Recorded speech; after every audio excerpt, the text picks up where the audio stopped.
Ladies and gentlemen, welcome to the iconic Regency Village Theater in beautiful Westwood, California. Today is June 16th, Sunday, 2024. It's Father's Day, and we want to thank all of you for being here and sharing this important evening with all of us tonight. This evening would not be possible without the great efforts of my good friends David Levy and David Rouda. Let's give it up for them. I would like to introduce our debaters, or conversationalists, as the case may be. Aidan Doyle, who will be to my right here, is a third-year jazz and philosophy major at UCLA. And he has been an active participant in the encampment and the protests happening on the UCLA campus. I want to really give credit to Mr. Doyle for being here. We spoke to, please, absolutely. Thank you. Mr. Doyle was arrested last month by the police for various activities on campus, and we'll probably talk about those during the debate.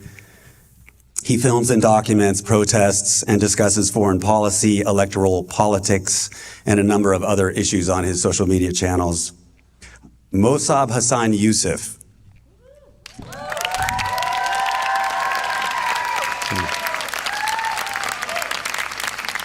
Yeah. He was born in Ramallah in the West Bank in 1978. His father is Sheikh Hassan Yousef, one of the founders of Hamas. And they were obviously responsible for the horrible atrocity that happened on October 7th, by any estimation. Mr. Yousef was linked to Hamas most of his young life. He faced intense horrors in his youth. He was imprisoned for 27 months in Israeli prisons. He talks about in his book, Son of Hamas, the torture that he went through, that he claims he went through. But despite all that, his worldview shifted at one point. And that's when he saw that in these prisons, Hamas prisoners were torturing their own people. So then he went on a 6-year journey and sought political asylum here in the United States. In Los Angeles, actually, he came. And he has obviously a very unique perspective, being from that region and part of that organization. So he's trying to make a new path forward for generations caught up in this cycle of violence. So I would like to welcome Mr. Doyle and Mr. Yousef.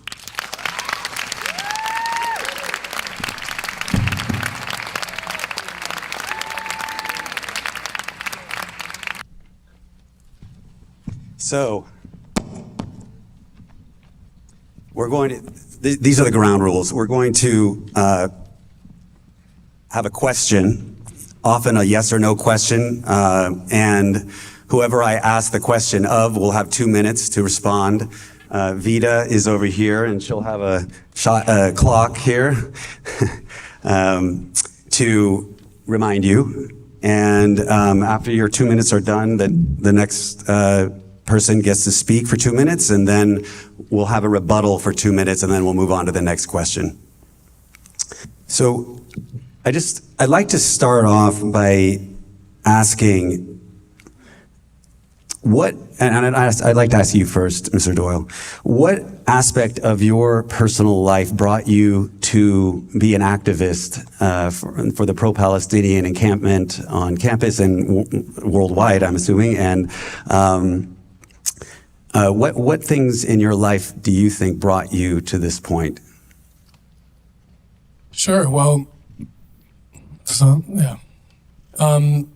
For years, I've wanted to be a political commentator, and part of being a political commentator is understanding and researching domestic and foreign politics.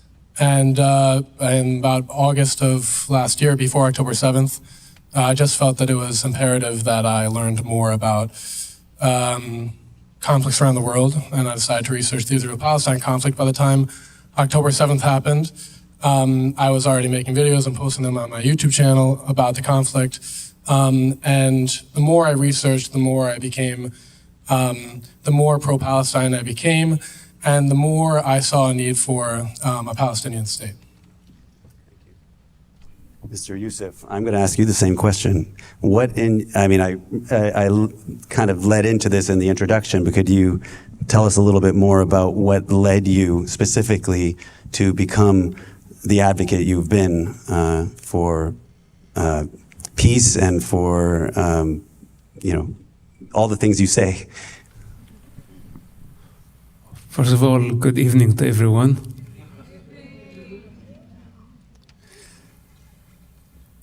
I never claimed that I'm an advocate. I don't advocate on behalf of any cause. I think it's total idiotic to advocate on behalf of anything. I only represent myself, and I only speak on my own authority. And if I know, I say I know. And if I don't, I'm not afraid to say I don't know. So tonight here, I'm only representing myself, no one else. Not inside this room, not outside of this room. Okay. All right.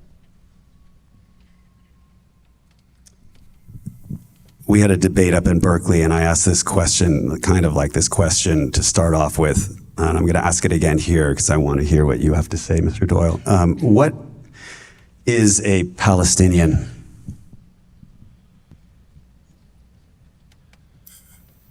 Well, this is an important question. We're talking about the Israeli-Palestinian conflict. So knowing what a Palestinian is vital. The PLO charter, and actually the Hamas charter in 2017, defines a Palestinian as anybody who lived in Palestine and their descendants before 1948 and who identified as Palestinian before then. But since then, since 1948, the idea of what a Palestinian is has changed. And in order to accurately answer the question, we have to understand what a nation is and if Palestine is actually a nation. A nation is made up of, as we know, of either an ethnic connection or a cultural or a connection to language to one people, which is, of course, manifested in a word, in this case, Palestine. In the case of Israel, it's Israel. In the case of any other nation, it is whatever you use to define that nation. Now, whatever you think about the way that the Palestinian nationality came to be and what a Palestinian and how the Palestinians came to identify themselves as Palestinians, well, as of right now, it's irrelevant because the Palestinian national identity is one of the strongest and most prevalent, really across the world, a lot due to this current ongoing conflict. And so, a Palestinian is anybody who has heritage in the land who identifies as Palestinian. It's probably the simplest way of describing it.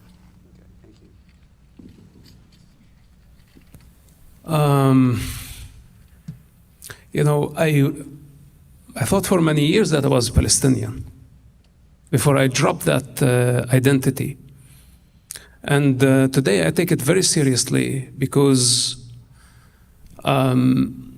Palestine or Palestinian is an ideology, political ideology that is affiliated with so much violence, aggression, violation of human rights, and it does not represent ethnicity. It's not a nation. It was never a country.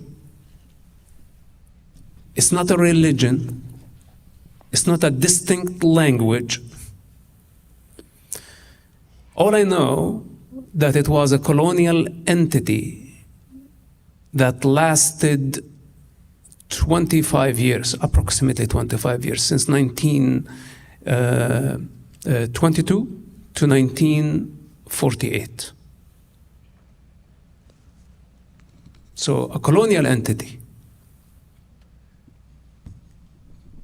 Jewish people, Druze, Arabs, Christians were called Palestinians prior to the establishment of State of Israel or the independence of the Jewish people and the partition plan.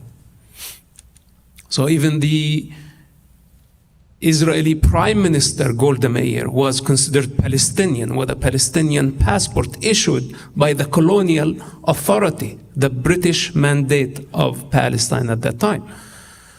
So if we are talking about ethnicity, then it's the Arabs. That makes a lot more sense. They have the language, they have distinct language, they have a religion, they have a culture. Druze are ethnic group, Jewish people are ethnic group, but Palestinian, this is an ideology. Thank you. Am I allowed to respond to that? Yes, you are. So the categorization of Arabs as an ethnicity is not entirely correct, because an ethnicity is not just based on genetics. But even if it was, well, Palestinians are not genetically identical to Lebanese. They're not genetically identical to Saudi Arabians. They're certainly not genetically identical to Arabs in Oman or Yemen. There is actually distinct genetic differences between all these people. But even if there wasn't, it's important to understand that a nation, upon its conception, is not based on ethnic boundaries. Instead, a nation is created, whether it be through administrative lines, the allegiance to the same leader, whatever. An ethnic base is then realized on top of that. So whether Palestinians are identical to Saudi Arabians or Jordanians, it's not really relevant. What's relevant is that a Palestinian national identity, of which nobody can deny, has formed. It started forming in the early 1900s, and it has been prevalent ever since then. And it is more powerful now maybe than it has ever been.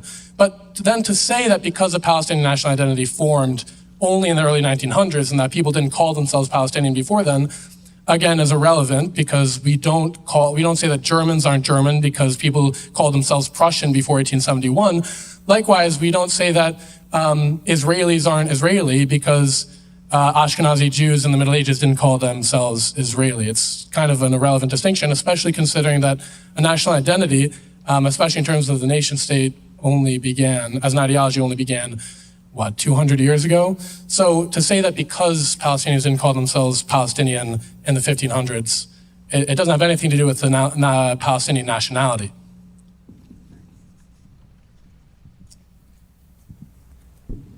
I'm going to ask this of Mr. Yousef. If Hamas engages in actions that are considered violent or fatal, such as shooting rockets into Israel, breaching the Gaza border with Israel on October 7th to massacre Israeli civilians, launching rockets from areas of Gaza densely populated with Palestinian civilians, such as the recent 5-rocket launch from a humanitarian area in Gaza that was supposed to be off limits from the war. If they do that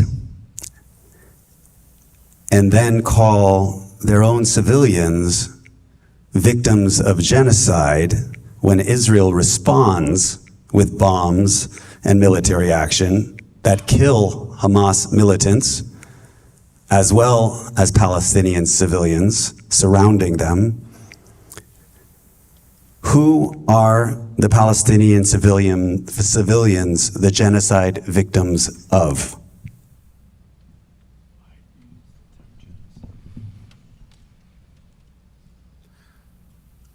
Look, Hamas' strategy is to sacrifice civilians.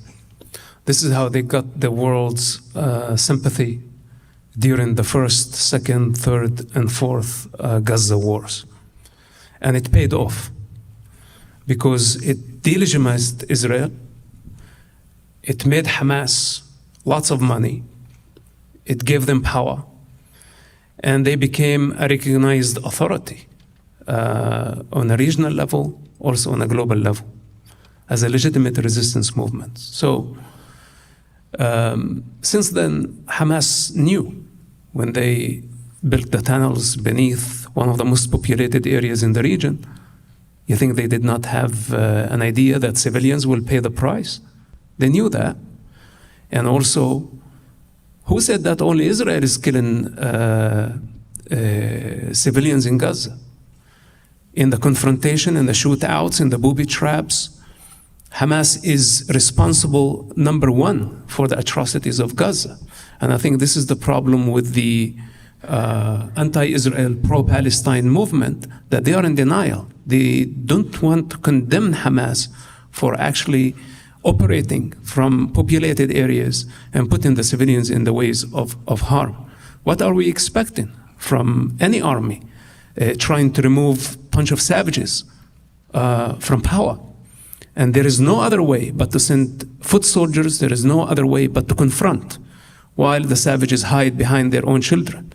In the morning, they kill Jewish children for revenge, and in the evening, they kill their own children for propaganda. And this is how they brought the world to its knees, by harming civilians. This is the weapon in Hamas' hands. Could you repeat the question? I'll just repeat the last part of the question.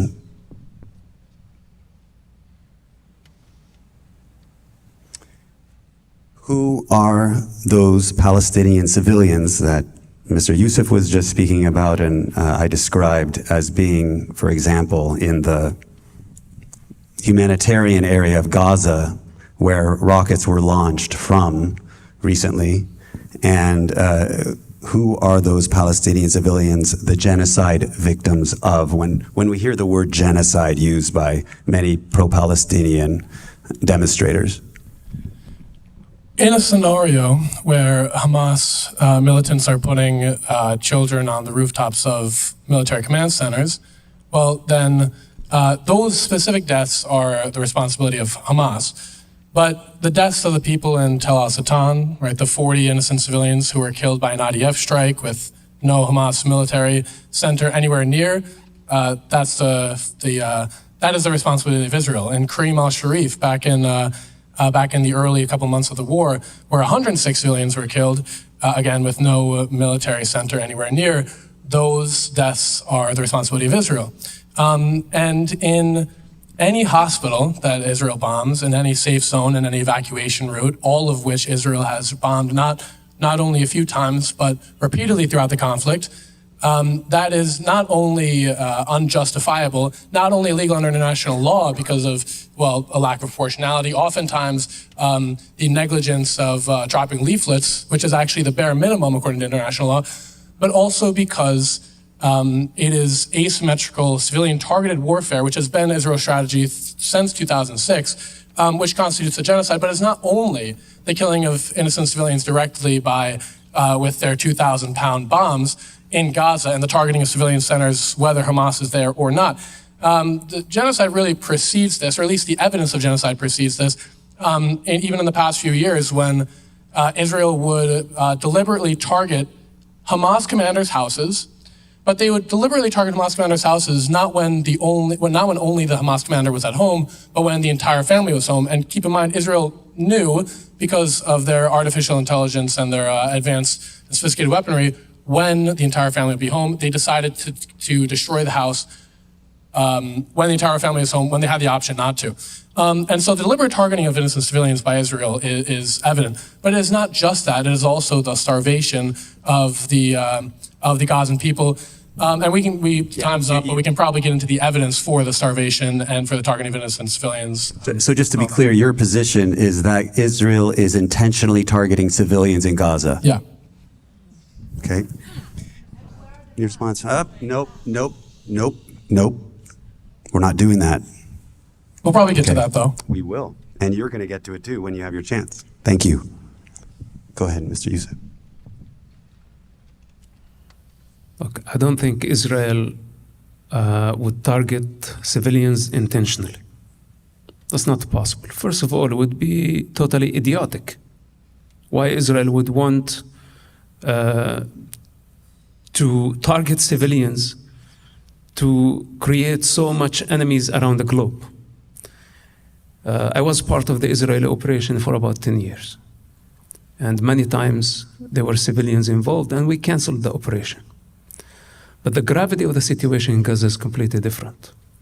When we have Hamas high-profile, dangerous terrorists who would hide in the tunnel for a long period of time, then Israel would have a shot.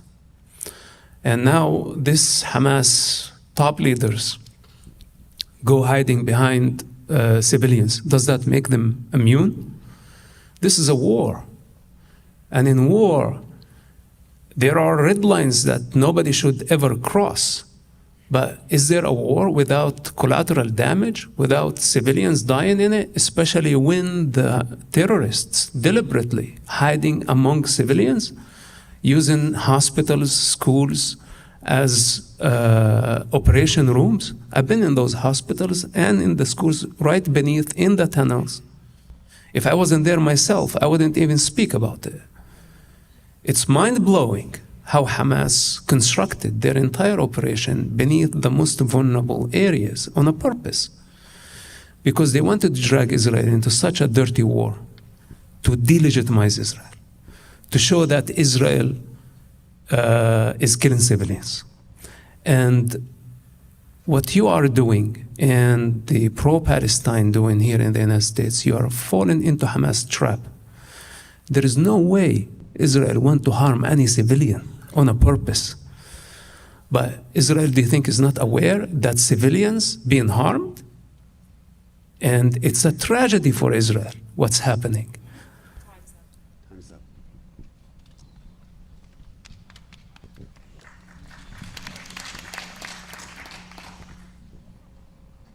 I can respond to that if You'll probably have a chance in the next question because it's a similar topic. Yeah.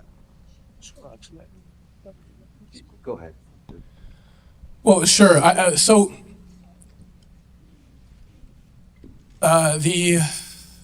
The proposition that Mosab has put forth is that Israel is not intentionally targeting civilians. Unfortunately, that goes against the Israeli strategy in the region. Now, keep in mind that the whole idea behind Zionism, behind a Jewish state, is a Jewish majority. So I actually don't think that genocide is necessarily always going to be the conclusion of Zionism, because most of the time it's going to be something along the lines of ethnic cleansing.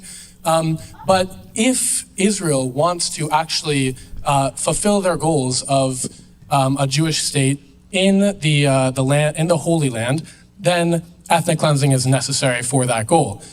Unfortunately for Israel, and certainly unfortunately for the Gazans, is that creating a refugee crisis, which was the intention of Zionists like Jabotinsky and Theodore Herzl, and of course David Ben-Gurion, and many of the early prime ministers, and certainly Benjamin Netanyahu right now, creating a refugee crisis is impossible because of the refusal of the Arab states around them to actually take in refugees. The result is that the only way to perform ethnic cleansing is through deliberate murder of civilians, which is what Israel is doing right now. And the evidence for that, I've already outlined, that they target buildings where there are no Hamas military centers, but also they target buildings, whether there are Hamas militants in there or not, that the targeting of which is illegal under international law. It is the targeting of a population center, regardless of whether there's a military target, without regard to proportionality. We could probably get into proportionality at some point later in the discussion, but again, there is no excuse for the deliberate starvation of the population, which is one of the things that constitutes genocide, which nobody can defend and nobody can say it's because they don't want Hamas to survive or to thrive, because bread and water and cookies don't do anything for Hamas. They only allow the Palestinian population to not starve to death. I'm going to, since we're going off schedule here, you can respond to that. Right. A couple of minutes. So you say that you have evidence. How can you explain the 2 million Arabs who live in Israel? And if there was ethnic cleansing, where did they come from? Well, absolutely. You got your opportunity. And do you think that the ethnic cleansing started on October 7? You know, what was prior to that? Israel allowed the Gazans to come work into Israel, gave them job opportunity in the tens of thousands, and gave them all the rights of any manpower in the country. And that includes the West Bank. We have 2 million Gazans, but also we have 3.5 million West Bankers. And do you think Israel needed October 7 to happen so they can start the process of ethnic cleansing through bombing the shit out of people in Gaza? If there was an ethnic cleansing, it would have taken place over 70 years, and today you wouldn't find any Arab in the region. The ethnic cleansing actually took place in the Arab countries. Show me how many Jewish people are in the West Bank or in Gaza. Show me how many Arabs are in any Jewish in the Arab countries. There are 400,000 Jewish people in the West Bank right now. They're settlers. Yeah. Hold on. No, there's 400,000 in the West Bank. No. Aidan. No, no interruption. Let him finish. You'll have your chance. You're going to have plenty of chances. He's talking about the Samaritans. The settlers. Yes, those are in Shechem. Well, those are under the protection and the authority of the Israeli Defense Forces. Okay, they have their own community. They are on the top of a mountain. They don't go into the Palestinian territories. I'm talking about any Jewish person in Ramallah, in Hebron, in Jenin. If any Jewish person go into these areas, they would be killed mercilessly. And also I'm talking about the Arab countries. I'm talking about where are the Jews in Jordan? Where are the synagogues? The Jewish people left the synagogues erected when they evacuated Gaza. You know what the Gazans did to the synagogues? They demolished them. First they burned them, they demolished them to erase every Jewish trace in the region. So when we talk about ethnic cleansing, we need to be very careful, because if your house of glass, don't throw stones on other people's houses. Yeah, so you'd have to answer the question then. Was the removal of Jewish people from Gaza, was that a result of the IDF removing them in 2005, or is that a result of Hamas pushing them out? It was a result of the IDF pushing them out in 2005. Then you asked the question about are there Jewish people in the West Bank? Well, Area C is a part of the West Bank. It is an occupied territory. And there are 400,000 Jewish settlers there. I don't know why anybody would dispute that. That's just a fact. But then you talk about why are there still 2 million Israeli Arabs living in Israel right now. Well, it's important to understand what the goal of Zionism was. Because the goal of Zionism has never been to eliminate every single Arab ever. It's never been to even ethnically cleanse every single Arab from Palestine. The whole goal of Zionism, having a Jewish state, was to just have a Jewish majority state. And if you actually understand the roots of Zionism, you'll understand that it was totally acceptable for the early Zionists to have, say, 2 million Arabs living in Israel, as long as there were many, many, many more Jewish people.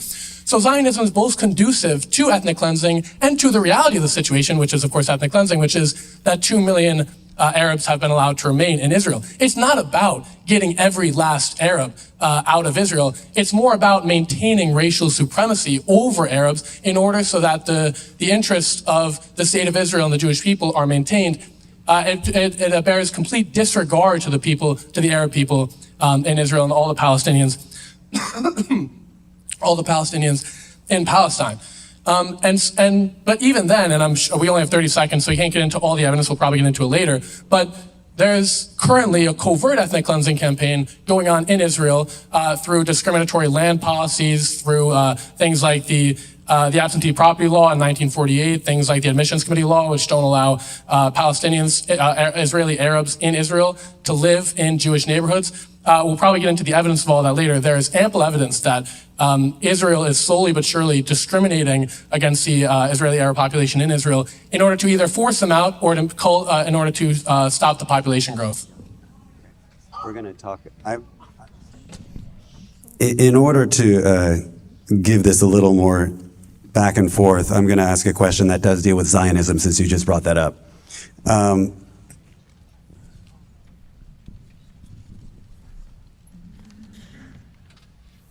And it was interesting to me that you said, I don't remember the exact word, but it sounded like you said there's lack of consideration of the Palestinians. Is that accurate, what you said? Well, yeah, I mean, in Israel, they're called Israeli Arabs, but most of them identify as Palestinians in Israel.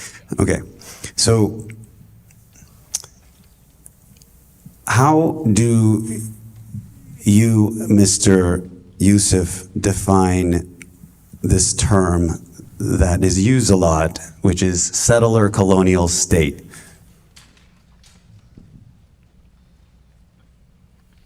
Israel, as to Israel. Well, I think if there is any colonizer, there are the Palestinians. Those are the ones who are identifying with a colonial entity, and those are the ones who want the ethnic cleansing of the Jewish people from the land.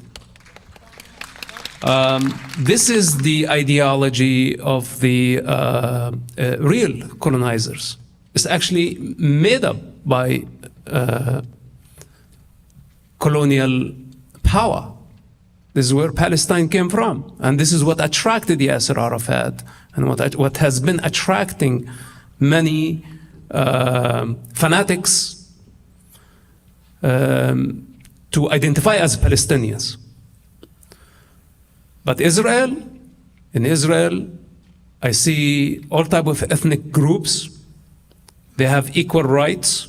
In fact, the Arabs in Israel have equal rights with less responsibility because they don't defend the country. Not all of them volunteer in the IDF, and it's not mandatory for the Arabs to serve in the IDF. And that's the riskiest job any ethnicity in Israel is doing. So the allegations of apartheid and ethnic cleansing, I think they are baseless. Decent citizens have equal rights. Those who show loyalty to the country, to the constitution, to the major interest of the country. Not the ones who are troublemakers who belong to foreign entities and they serve the interest of any outside authority. So we can have stories about people who violate the Israeli laws, and therefore they are not treated like decent citizens. Basically, they are criminals or terrorists. Well, there's a lot to respond to there. The first is the idea that for whatever reason, the Palestinian farmers and shepherds and the Palestinian farmers and shepherds early on in the 1900s are somehow settlers, or that they're descended from settlers, which is absurd because, well, if it was whatever Arab dynasties in the 600s that colonized Palestine, and therefore the Palestinians are descended from Arabs that colonized the land, well, it's absurd because that doesn't allow you to take away their human rights. But it's also absurd because 80% of Palestinian DNA is actually Levantine. So it makes no sense whatsoever to call them colonizers because in no sense of the word are they. But now to talk about the whether Israel is a settler colonial state, well, to colonize a land means, and this is just a definition, it means of a people to go to a land and colonize it. To go to land and to settle there. Whether Jewish people are indigenous to land or not, and whether Palestinians are indigenous to the land or not, that does not actually preclude them from being colonizers because they are of a people, of the Jewish people, who went to Palestine and settled there. And you don't have to listen to me, you can listen to the early Zionists who use the same verbiage of colonize, settle, colonialist. It's written there in their own words.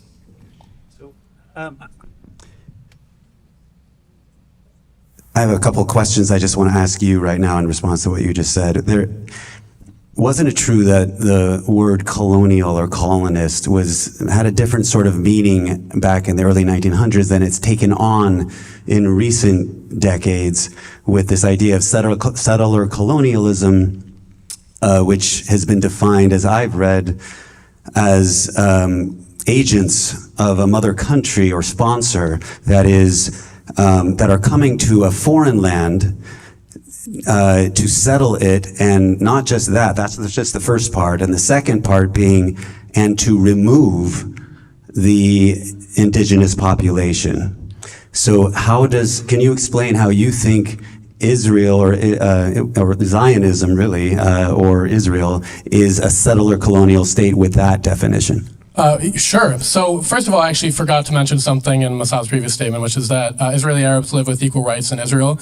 Well, this is just patently untrue, and we can get into why that's untrue in a second. Let's keep on that. But let's keep, yeah. Sure, because I'm sure we'll get to why Israeli Arabs are being discriminated against systematically in Israel. But to define Israel as a settler colonial state based on people who are foreign to the land, coming to the land and moving the native population, well, none of us, we all know what the Nakba is, which is the removal of 700,000 ethnically Palestinian people from the land of Palestine and forcing them out into either Lebanon or Jordan or the West Bank, which became Jordan, or Gaza, which became Egypt. So that absolutely did happen. And if you're talking about foreign to the land, No, I didn't just say foreign land. I said mother country sponsor. Oh yeah. So yes. well, if you look up the definition of to colonize, which any of you can do right now, it's of a people to go to a land and settle it. You don't actually need a mother country to colonize. You only need a mother country to become a colony, and nobody calls Israel a colony. So in that sense, just definitionally, it was and still is a colonialist entity. But in terms of being foreign to the land, it doesn't really matter how far back you can trace your ancestry to the land. I'm not indigenous to Africa, even though all people came to Africa. It's kind of a ridiculous statement. Have you ever been to Israel? No.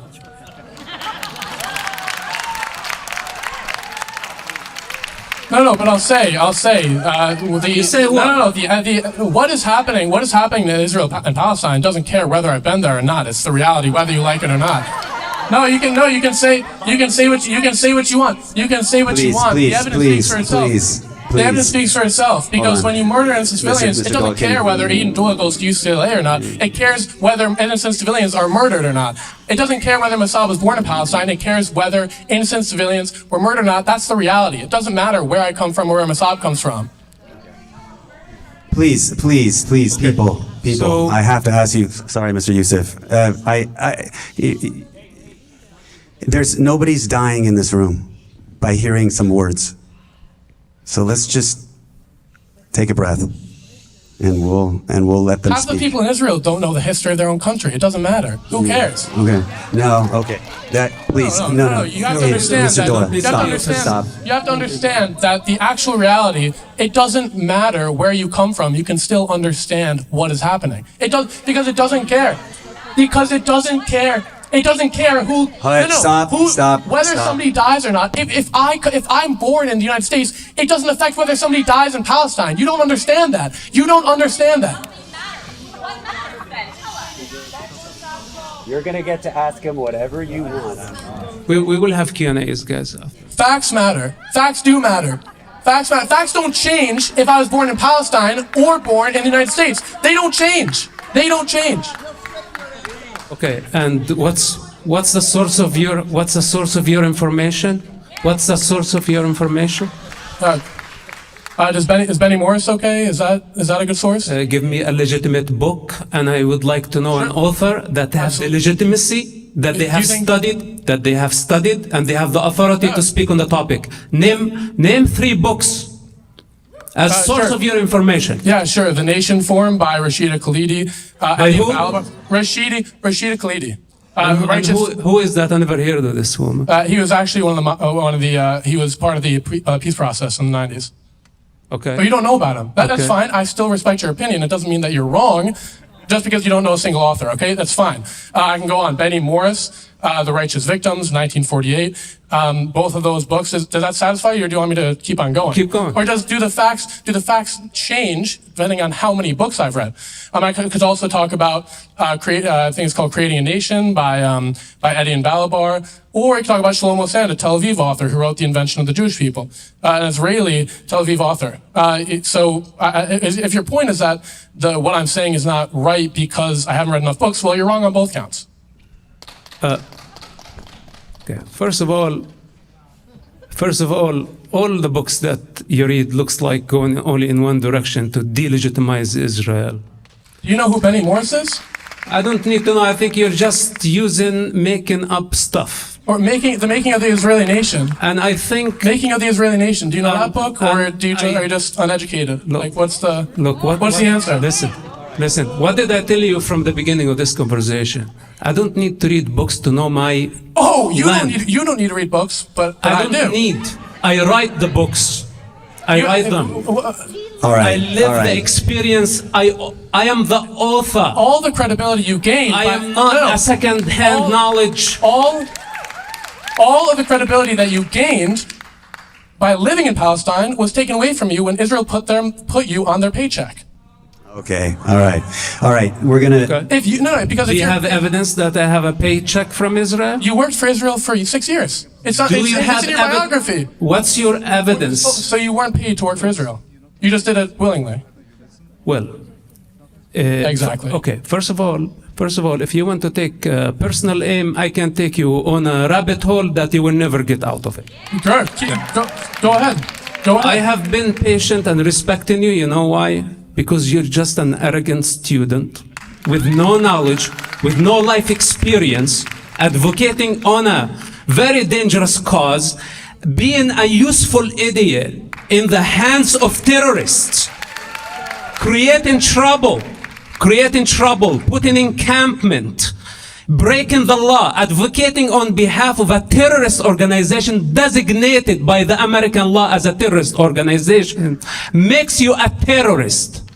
So if you want to talk about personal things, you challenge me for doing a legitimate work for a democracy to save human lives, and you want to reduce my effort to say that I got paid 10 years fighting and chasing after terrorists who blow up, killed Americans, Israelis, Arabs, Muslims, all type of people indiscriminately. Do you think you can sit here and judge me and tell me it's like you did it for money? When you say you're fighting for Israel, would you say that you're advocating for them? I told you I only represent myself. So you're not fighting for Israel. And you don't have the authority to sit there and judge, tell me I took money or I did not take money. No, this is not your business. No, you did take money. That's a fact, and that's fine. This is not your business. You took money from Israel, and that's okay. You're a propagandist for Israel. That's just a fact, and it's the reality of the situation. But again, I don't know how many times. Look, this is. I don't know how many times I have to say. I don't know how many times I have to say.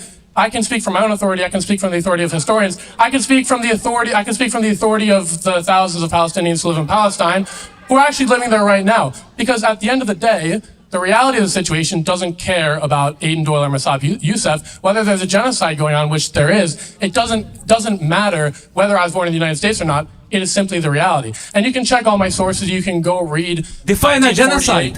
Define a genocide. You speak of what is genocide? Oh, sure. The killing of a whole or a part of a population with intent. Well, are you happy? Do you not think I'd... This is not what a genocide is. Is it Mr. Doyle, let me ask you something. Sorry that you don't know what the definition of a genocide is, but that is the reality. Let me ask you something. With intent based on what? Based on their ethnicity, based on their religion, based on their culture? Based on their national identity as Palestinians. Well, Palestine is but you can talk about intent. I mean, we can start naming names. We can go back to Emily Eliyahu, who wanted to nuke Gaza. We can go back to Theodore Herzl, who wanted to remove all of the Gazans from, all the Palestinians from Palestine. We could go back to the Mowing the Lawn initiative, which is high-frequency, civilian-targeted, asymmetrical warfare that targets civilian infrastructure. Right. Okay. It doesn't matter. It doesn't matter. It doesn't matter where you go. Do you think? It doesn't matter where you go. There is intent. Okay. One moment. Do you think you are smarter than the judge of the ICC who just said that what happens in Gaza is not a genocide? You mean the ICJ? The ICJ, yeah. Do you think you are smarter than the judge? Absolutely not. Do you think you're smarter than the judge? I am not smarter than the judge. And the judge said what's happening in Gaza is not a genocide. No. Well, actually, that's not true. What they said, well, for one, the determination as to whether a genocide is going on actually hasn't been deliberated, so you're just spreading misinformation. What they said was that the rights of the Palestinian people, especially the rights of the people of Gaza, are at risk of, their rights to not be genocided are at risk of being infringed. And they said that in order for Israel to comply with international law in all 3 resolutions that they have released, they had to do a number of things. They had to stop targeting civilian population centers. They had to stop starving the population, which includes arresting the people who were stopping the aid from getting into Gaza, which they haven't done. And they also had to not invade Rafah. None of those 3 things they have done. And so when Mosab says that Israel is that the ICJ has said that Israel is not committing genocide, they made no such determination. The actual determination will come out in probably 2 or 3 years. You talked about Herzl as one of your people, as Zionist and founding people of Israel, as intentionally removing Arabs from the area. And there's I was reading about this because Mark Lamont Hill at the Berkeley debate brought up the same point. And I looked it up and I read that Theodore Herzl had a famous letter to an Arab notable, Yusuf Zia al-Khalidi, and he wrote, quote, "Who would think of sending Palestinian Arabs away? It is their well-being, their individual wealth that we would increase in bringing our own." So how do you jibe that with that he was an intentional, ethnic cleansing or genocide? So if you actually read other letters, what he said was, and look, it wasn't actually as bad as what's happening, to be fair to Theodore Herzl. He was actually what's known as he was a political Zionist. He was fairly liberal for the time. He believed that, he said in other letters that we need to stop giving them jobs. We need to make sure that they don't have a livelihood here, and that we need to make sure that in other Arab countries that, that they do have a livelihood in order to convince them to leave. So it was a sort of soft ethnic cleansing, if that makes you feel any better. But then you also mentioned how Theodore Herzl said that we would bring civilization to the Palestinians. Well, this is reminiscent of Christian missionaries who talked about Africans as if they were savages, as if they were uneducated, as if they needed Christianity and Western civilization to be brought to them so that they could tame them. It is an extremely racist ideology, that one that was inherent to Zionism, as they believed that they would be bringing civilization to the Palestinians, that they would be improving their lives. And when in actuality, they removed them, they killed them en masse, and they put them in concentration camps. Okay, so how do you judge, and I want to hear what you say, but how do you reconcile that statement with the Nakba claim? And it's not a claim, it's a word that is used as a catastrophe by the Palestinians when they left the land of what is now Israel at the Declaration of Independence of Israel, and they were largely in camps in Jordan, refugee camps in Jordan, and I think Gaza, and now those are villages. What do you make of the fact that Israel was attacked immediately upon the declaration of its independence, and that it's pretty clear in the record that these Palestinian Arabs were told by these Arab countries surrounding them to leave lest they be harmed during the attack? What do you make of that? Well, yeah, so the countries of Egypt, the countries of Jordan, the countries of Lebanon, Iraq, Syria, the countries that attacked during 1948, they're not Palestine, they're actually different countries. But then the assertion that Palestinians left during the Nakba willingly, well, some left willingly because they were being harassed and terrorized in the streets by the Irgun and the Lehi and the Haganah. But over 400 villages were destroyed, hundreds of thousands were forced out. But it wasn't just through force and through brutal terrorism that these groups inflicted upon Palestinians living in Palestine at the time. It was also through legal means, with the absentee law, declaring any house that was empty to be declared the state of Israel's, and that they then moved Jewish tenants in, or through the cancellation of the Ottoman Empire, the permits that were given during the Ottoman Empire, most of which were Palestinian homes. When this happened, the Palestinians were evicted and Jewish tenants moved in. So, I mean, sure, some left willingly, but you have to ask, was it willing, or were they being terrorized and then they decided to leave? Now, then also the claim that the Arab leaders told Palestinians to leave because they'd be able to return later. Well, that's true, but it accounts for a couple thousand, maybe 20,000, as compared to like 700,000. Where are you getting that fact from? What were your numbers? Well, no, what I'm asking you, where were you getting that fact from? It's just general knowledge. What? Well, I mean, it's important. It's important. It's okay. If you have a more accurate number, I'm not. It's not. This is not my. I'm not debating here. I'm just asking questions. Oh, sure. So, well, the number of 700,000. Do you agree with that number? I do agree with that. The number of a couple thousand, if not tens or 20,000s. Okay, but you do agree, right? You do agree that it's really, really important when we're saying these things. Well, let me finish. Let me finish. Because we've been listening to you. And it's really, really important when you make these statements which are affecting people's lives in the world that we are accurate in our facts. And so I'm not criticizing you right now. I'm just asking you where your source is. I really want to know. No, if you have a more accurate number. Okay, thank you. It's okay. Well, how much is it? How much is it? Because if it was it 700,000 that we're told by the Arab population. Mr. Yousef might be able to tell, and an academic in the audience or somebody who knows might be able to tell. But no, because it's important to recognize that just because I don't remember a source from a research that I did 8 or 9 months ago doesn't mean that the reality isn't the case. Okay. But if it was 10,000, well, that's important. That means that only 690,000 Palestinians were forced out of their homes. Well, doesn't make a big difference. These are hypothetical situations, but we really want to deal with facts when we're dealing with human lives. Let's, Mr. Yousef, do you have a response to what he's been saying? Yeah. You'll ask him that afterwards, right? Yeah, keep your questions. Remember your questions. Write them down. Look, people who are in the territory, they have ownership to their property. Nobody's coming to take their property from them. My father is a Hamas leader. Israel never came and said, oh, you Hamas, give me your house. Our neighbors, our entire town, people own their property. They've been there before I was born. They're still in their households. Nobody's forcing them out of their houses. Prior to the Palestinian Intifada in 1987, we were able to move freely, travel outside the country, go to Tel Aviv, go to the beach, go everywhere. We did not have even one checkpoint. Things only changed when Yasser Arafat pushed the indoctrination of Palestine on the kids, shutting down the schools, exactly what you are doing here on campus, shutting down the school and building encampment to disturb the student life for the sake of Palestine, a foreign entity that you don't understand, that you've never been there, that you think that it ever existed, that you think that there is occupation, that you think you know better than the judge, and you say that there is a genocide, that the verdict is going to come sometime in the future, God knows when.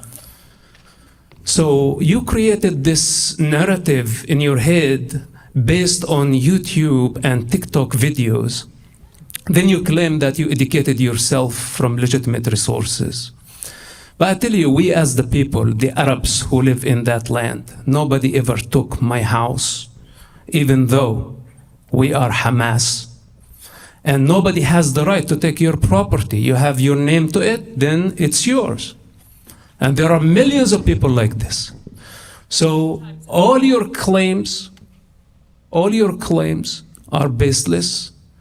And I invite you to visit the place to begin with, so you can have a direct experience. I'm going to move on. I can respond to that. Or you can respond to everything.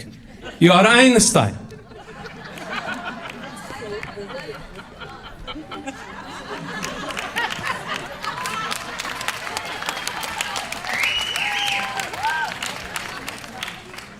Such an arrogant generation. You know, I don't think that helps. I think it does. I don't think it does. I think just an idiot. This is what it is. He's not an idiot. He's obviously a very intelligent guy. So you can call me TikTok watcher. You can call me Gen Z. You can call me arrogant. What you can't do is respond to the facts. What facts? Well, you know, what facts? To be fair, we need facts, and that's what I was kind of asking you about. So, well, the fact that I was born there and you weren't? The fact that you have a second-hand knowledge? No, the fact that The fact that you think saving human life is treason? No, not the fact of where either of us were born. I don't think the reality would change if I was born in Zimbabwe. The reality would change. The reality would change if I was born in a different country. Oh, that's nonsense. That's the dumbest thing I've ever heard. No. What the facts that you can't respond to are the deliberate targeting of hospitals that do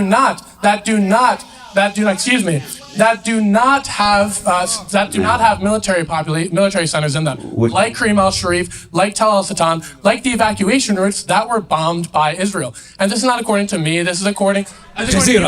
All right. Listen, Mr. Doyle. Let me just take control here for a second. You made your point. You made your point. I don't know if you had something to say just quickly in response to that, because we gotta move on. Okay, targeting hospitals. It's evident. And I told them that I have a first-hand experience, but it looks like no matter what I say, he's going to say, you are paid. You're on a payroll. You're advocating on behalf of the Zionists. And he will continue to be in his denial for eternity. This is a phenomenon of useful idiots that they're advocating on behalf of a dangerous organization. They're bringing chaos, intifada to the United States of America because the government is not taking care of this business. Naturally, the Department of Homeland Security would persecute anyone who's given a material support to a terrorist organization. This is the natural environment. But now it looks like it grows so wild that people like him has the audacity to talk to someone who risked his life on a regular basis to save human lives. This is what we did. I lost my entire family, the wealth of Hamas. Did you know that I managed Hamas money? Do you know how much money is that? You would sell your mother for that kind of money. Hamas money was under my authority. If I wanted the money, I would have stayed there. You tell me about a paycheck coming from Israel. You're totally mistaken, son. At the beginning, I respected you and I gave you the opportunity because we have to build a dialogue, but it looks like you only have accusations and you're contradicting yourself. And when an eyewitness come to you, you don't have even facts. And you're very disrespectful to some of the hostages in the audience. Look, you're very disrespectful. I'm very sorry for calling you a TikTok user, arrogant, an idiot. No, that's what you called me. I'm sorry. That was actually the personal insults that you This is what you are. I haven't used any personal insults towards you. So. All right, let's just take a breath right now. So I'd like to go a little bit off script here before we get into question and answer. And I would like to invite up her, if she will, Moran Stella Yanai, who was released by Hamas as a hostage in Gaza in November, I believe it was. Stella,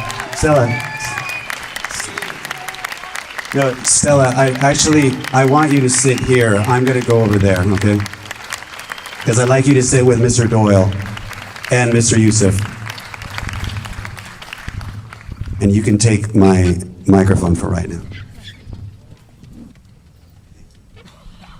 Listen. You can sit next to her there. I'll sit over here.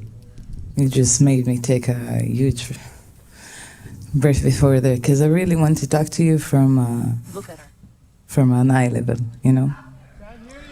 No, it's okay. It was only for him. It was not for you. I guess I just would ask you the simple question of what do you want the world to know? What do you want Mr. Doyle to know about what happened to you and what maybe things that people are not aware of? So first of all, I want to ask you, please do not clap your hand and do not react to anything I'll say now. I really ask that. I don't know, the vast majority here seems to be us against one agenda, and I want it to be very, very clear between us, because I really, really want to talk to you in an eye level, and I want to tell you a story if you want to hear it. I was kidnapped. First of all, I want you to know that I didn't watch the news for 11 years. because I don't believe the news can bring you positivity in life, really. I choose the context that I watch. For 11 years, I'm an artist. I served the army 22 years ago. I served Gr8, which is a unit that held the Gaza line. 22 years ago, during the war Chomat Magen, if you heard about that. After a few years, I chose to be kind and better to myself. Therefore, I left the dream that I had to become Shabak or a soldier again or this and that, and chose to become an artist. I have all the signs on me. I had an Arabic necklace on me. I had the Indian Ganesh tattoo on me. I had Pharaoh on my fingers because I'm half Egyptian and half Moroccan, but I'm Jewish. Okay? And I have the letter I got on my hand. You know why? Because I believe in coexisting. Did you know that the vast majority of the hostages believes in coexisting? So I'm an artist, and on October 7th, I went to fulfill my dream. I went to make my dream come true. I've worked on that dream many, many years, but I didn't went through with it. I didn't believe that my dream will come out. I want to tell you that my best friend, she's Jewish, and she's married to an Arab person. She lives the front door, on my front door. She's my neighbor. I want you to know that my suppliers, my jewelry suppliers, are Egyptian and Arabs. I want you to know that half of my friends believe in coexisting, and we do have Arab friends between us. That's how I lived my entire life. I live in Beersheba, which is a coexisting city. Many people in Beersheba are Arabs. I don't know where you are talking about, and I invite you, seriously, I invite you to come to my country, and I promise you that I will hold your hand and walk you through it. And if you'll find anything with what you said in Israel, I will do anything you want. I will trust your agenda. When I was taken to Gaza, I was kidnapped. I was caught 3 times. On the last time, I was caught by 13 Hamas terrorists. 13. You doesn't have to. Don't force him. I just want him to hear it. He's a person. He's entitled to have his own agenda and opinions. We do not have to have the same opinions. I just want you to know the facts that you talked about, really. Right before the debate started, I wanted to ask you where you're from. Are you from here, from the US? Okay, I visited the US. I have the facts because I've been here. Have you visited Israel before? No. Have you visited Gaza before? Probably not. When he asked you what is a Palestinian and you couldn't answer it, then I'm asking you what is a Gaza civilian? Can you answer me? I will answer to you. When you're advocating for that, and I'm telling you, you're advocating for not have rights, for women to not have rights, because women do not have rights in the Arab society. You're advocating for people, you know, you're talking about genocide. Well, I'm here to say, when October 7th happened, and that's a fact, they told me it in the inside. They didn't know about the Nova Festival music. They didn't know that we have 3,000 people in there. They planned, and they told me that, they planned to move on and kill as much as they could in Beersheba, in Tel Aviv, in Haifa. They wanted to slaughter everybody. You know what? Maybe you will not believe me. I can present you my videos that I took there. Do you know how many bodies I saw? Sorry, I didn't see it, my friend. Do you know how many bodies were there? Do you know how much violence was taken on me? I was caught in the middle of a lynch. I was presented as a soldier because I chose to wear green army look-alike uniform that day by mistake. I was categorized as a soldier, and I was treated as a soldier. I'm 40 years old. Look at me. I'm 40 years old. I have a dog and a cat. I had 2 cats. I lost one. I have a mother and a father and a sister and a brother that left their entire lives to try to help me. My mother found out, and if to be specific, my 12-year-old niece, I don't know if you have nephews, but my 12-year-old niece found out a video on TikTok. That's how my parents found out that I was kidnapped. Did you know that? Because I wish that we can have a private conversation, not with this whole audience, because it's terrifying me to hear people have that thoughts. And I really want to hear your side. I swear, really. That's me, that's my agenda of coexisting. But I'm asking you, do you deny that October 7 happened?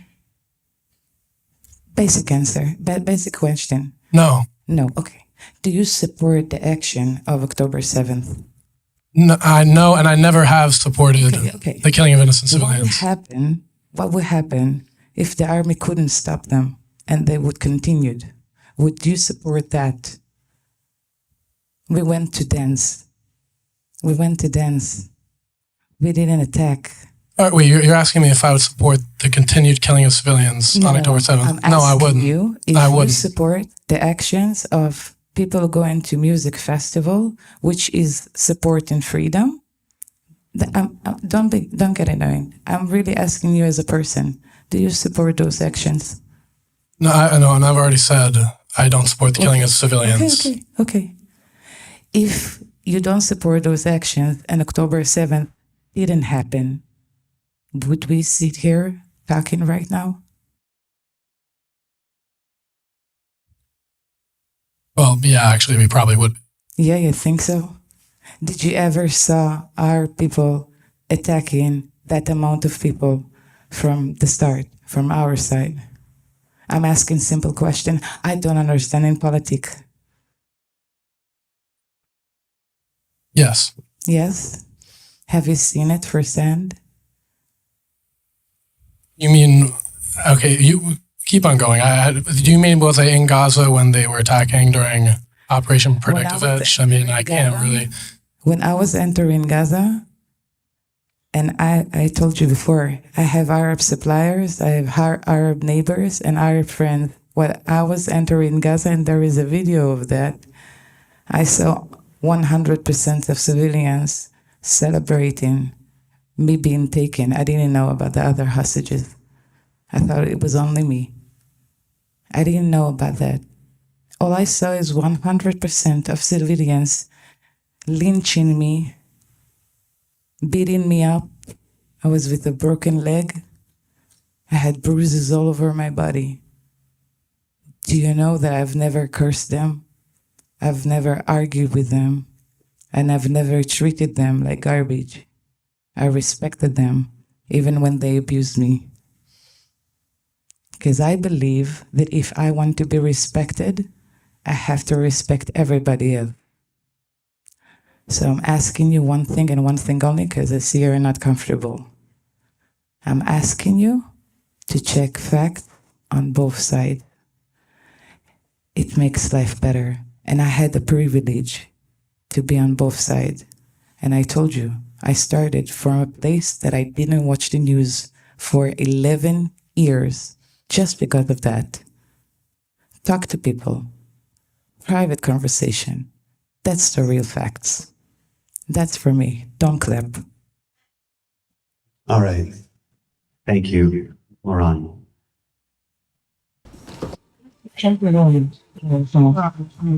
I'm sorry for what you experienced, but That's why I really would be honest with you if people would have a private conversation.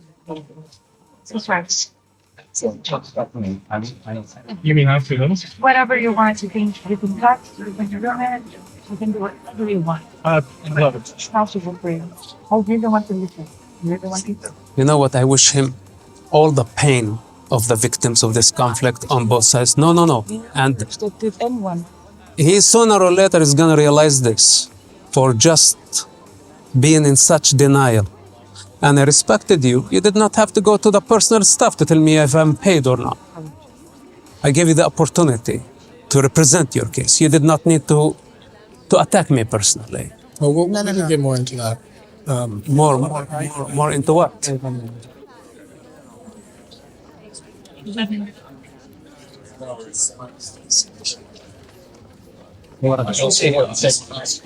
Oh my God. So No, not right now. It's because we will create chaos. Maybe.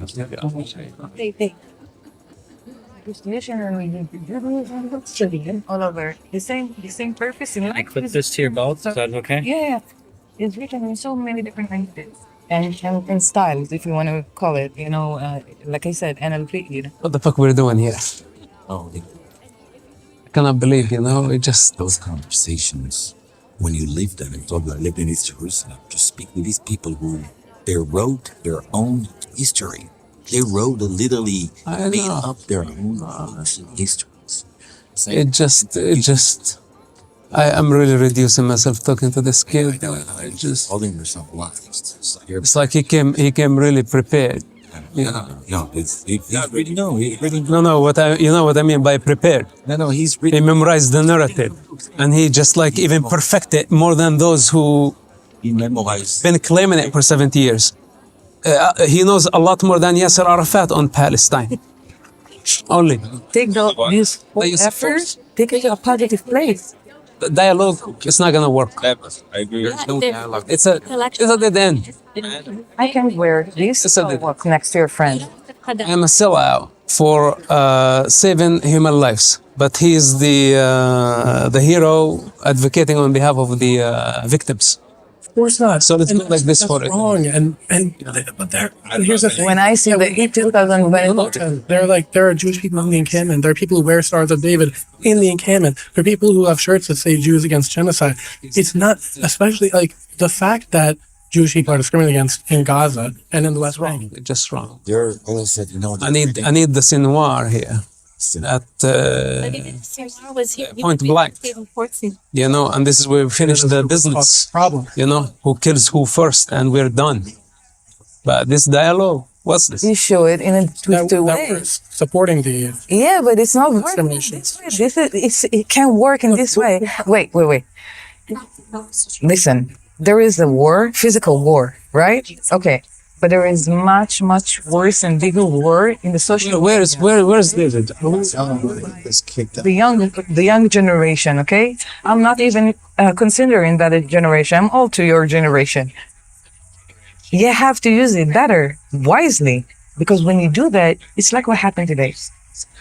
When one is against one, and you have the vast majority here, they will clap hands together. That's why I asked. I know. That's why I asked them not to clap hands. I don't need the support. I want you to understand that. I want to see what. Yeah, I think so. But we want to make sure that there is no trap outside. Probably if you have a car, maybe you can help me a little bit. Just get to a safe zone out of this danger zone. Then from there, I think I can take it from there. But going out from those universities, you'll become the leaders one day. Use it wisely. But can you at least understand that some of what we're protesting is real and it's happening, and this is what we don't want to see happen. You know what? It's happening in both sides. Reality check. It happens all over. There are bad people and good people in all the places. Yes. I'm here to say, you know what? I was in a building that has tons of children in it. Tons of children. And I couldn't see anything, okay? I could just hear it. And when I heard them play in the street, it's like, it was part music of the day for me. Thank you for coming up, and thank you. And that's right now because everybody will want to do that. I appreciate it. You know what? It took me an urge, but I'm thankful to myself that I didn't use it as in my angry way, because I'm a Moroccan. I'm can be really mad. No, but seriously, I really want you to hear me. I don't want you to yell at me. I don't want you to be able to have different opinions, but we can still live together. Take your seats there, back where you were. No, that's Continue talking. Have a seat. part of the mission of what we want to see accomplished is Jewish people and Palestinians living together. Yeah, but it doesn't show. It's not showing. When you're blocking Jewish students for going into universities, and you can agree with me, that's what the first step. That was the first step. That's violence, my friend. Even if it doesn't use violence, that's violence. What you did is what happened to me. My freedom was taken. I couldn't choose and do what I want. They wanted to go to school. You took their freedom. That's the thing. You don't understand. In that case, it's not really comparable because people never Jewish people in the encampment. So the whole idea that they were stopped from going in because they were Jewish. They were stopped because they're Jewish. It shows in the videos. No, I was there. I was there. Oh. Yeah. They weren't stopped because they were Jewish. They were stopped because there was worry that they would be antagonists. Moran speaking here. 1 minute per question. My question is to Mr. Mosab Hassan Yousef. As an Israeli, for a very long time, I feel extremely helpless, and I don't get any. I don't have much motivation. I wanted to ask you, what would you say to the influencers, to the celebrities, to the Sarandons, to the Hadids, to all of them? What would you say to them? Because their voices is so loud and ours is so small. Okay, thank you. And we'll just take a minute. Yes. So we are dealing with a situation where a bunch of opportunists taking advantage of Palestine. All of a sudden, we have people so indoctrinated by artificial intelligence and by Hamas propaganda who just basically spreading false narrative. And it looks like they are a lot more educated than Yasser Arafat on the topic. So we have a new generation of people who live in virtual reality. Those are the influencers with tens of thousands of following. And they want to build the encampment. He's building encampment on UCLA. And I say, what's next? Well, this was the situation in Gaza 70 years ago. They started with encampment, the loser victim mentality. They built encampment, then later on it became tunnels and launching missiles. So I say to this type of mentality, what's going to be next? Are you going to start digging tunnels here at UCLA and possibly launch missiles at Beverly Hills? This is the victim mentality that I'm totally against, and it cannot be legitimized. They have been, and he say, I don't validate the killing of civilians. But in the meantime, he thinks Hamas is resistance. And he thinks resisting occupation that never happened because Palestine never existed. He thinks that this is legitimate. So if it's not directly, indirectly, these influencers are complicit in Hamas crimes. Do you have... Moran, do you have anything to say? You're okay. I was not focusing on this question. Mr. Doyle? You don't have to if you don't want to. We can go to another question. Okay, next question.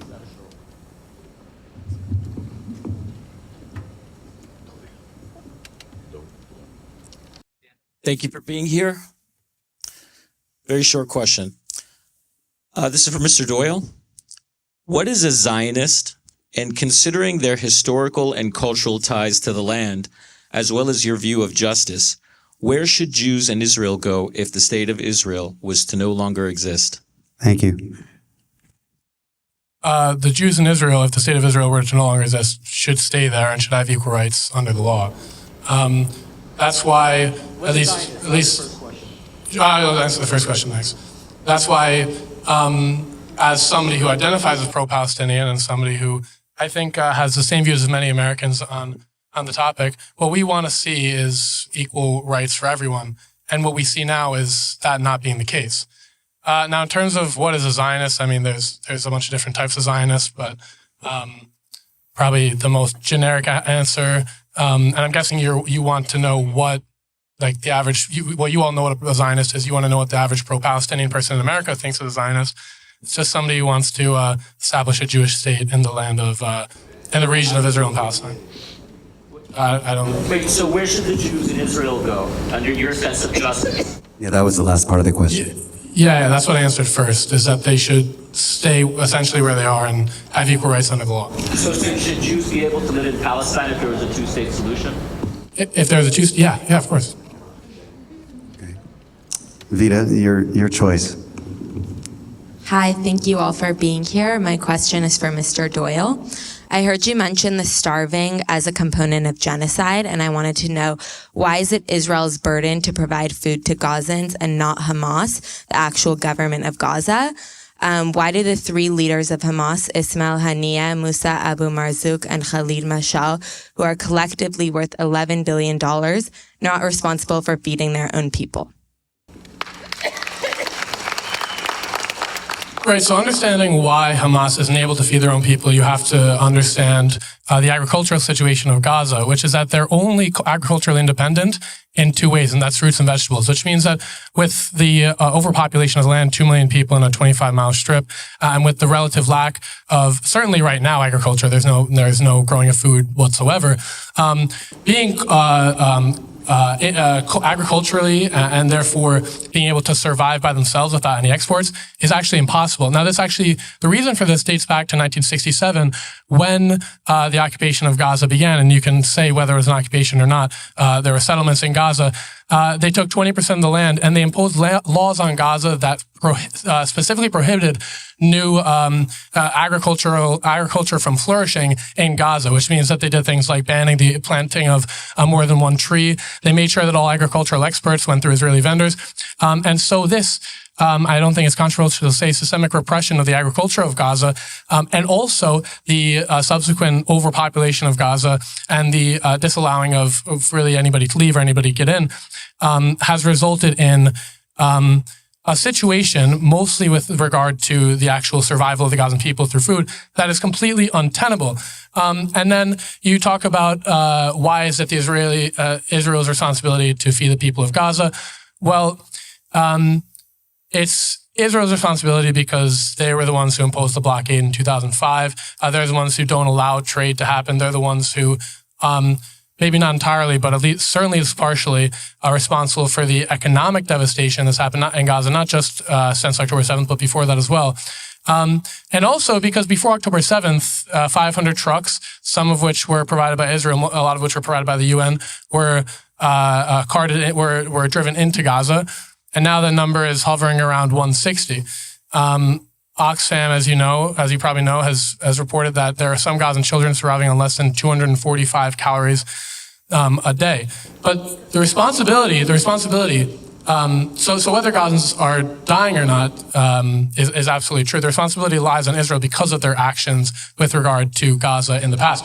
Now, if you're saying that, I'll just finish really quick. Just wrap it up. And I'll just finish really quick. If you're saying that the leaders of Hamas should do a better job of guiding Hamas or leading Hamas and taking care of the Palestinian people, I actually agree.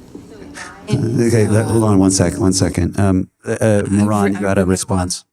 Comment on this subject specifically.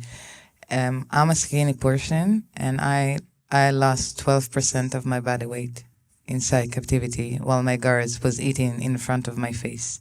And I'm here to tell you that, like I was speaking to you privately before, as a soldier, I know how to observe, let's say it like that, okay? And I was tracking the the merchandise that came, the brands of the food. It comes from the same place, okay? And that's the merchandise that they bring to support Gaza. Do you know who takes that merchandise? Do you know who has food all the time in their houses? Hamas soldiers. Of course, the civilians will not have it. And I moved 7 places, and I saw between 40 to 50 Hamas soldiers. They look good. They didn't lose weight. No, I actually would agree with that Hamas should do a better job of taking care of their civilians.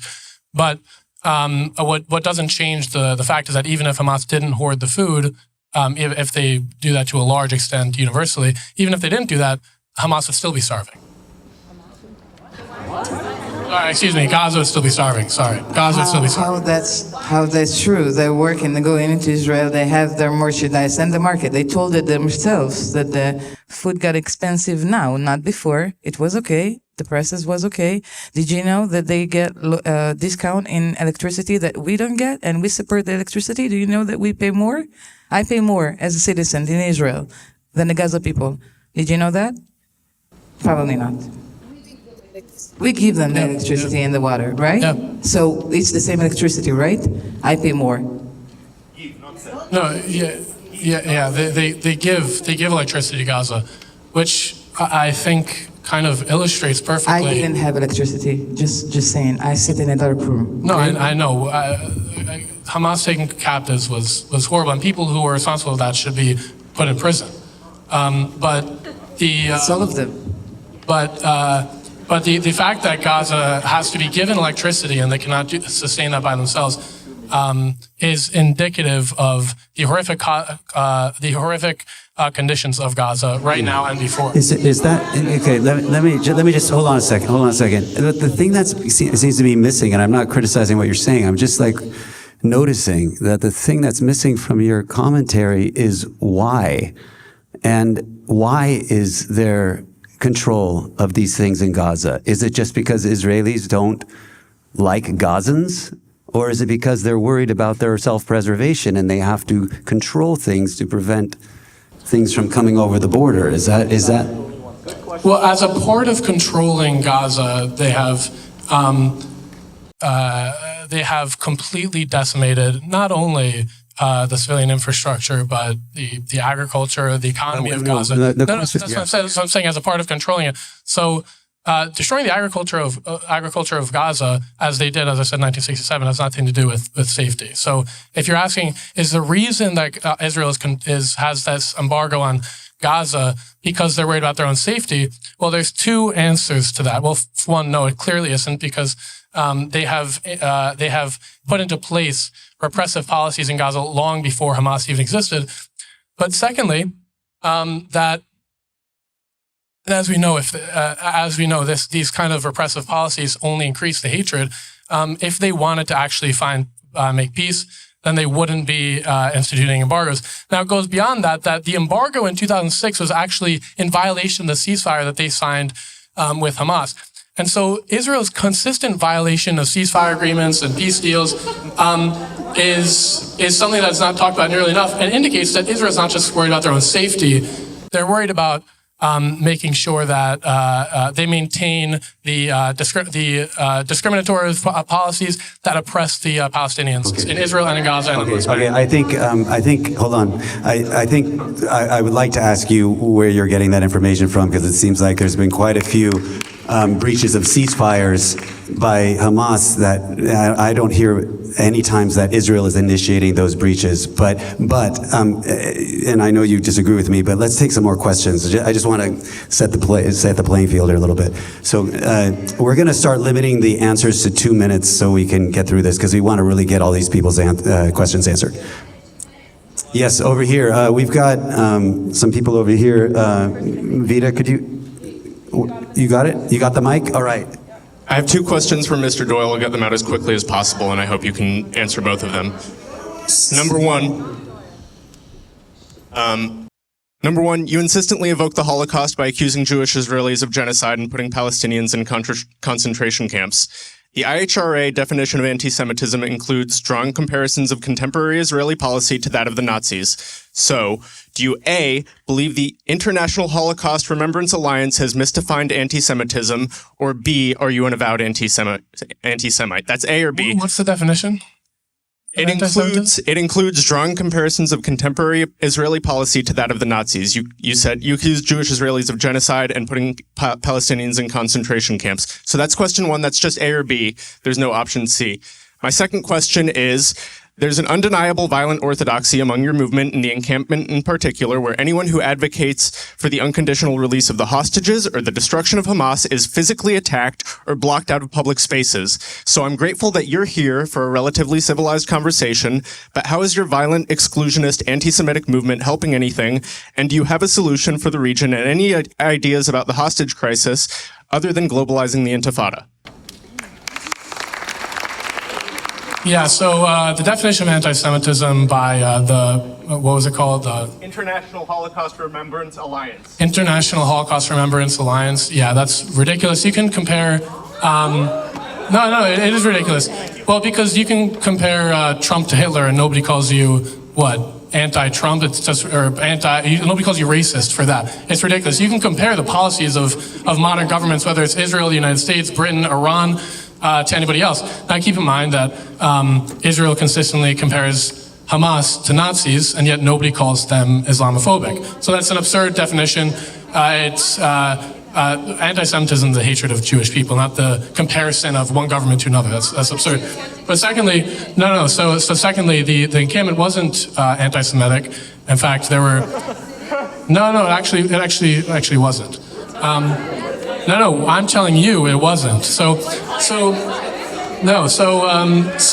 in the encampment. No, Jews were actually allowed to go to class. Yes, they were. I was in the encampment. You're wrong. Jews were allowed to go to class. Jews were allowed to go to class. Hold on. Jewish students were allowed to go to class, and on Wednesday when the encampment was taken down, there were hundreds of Jewish students there. How about Zionists? Were Zionists let in the camp? Okay.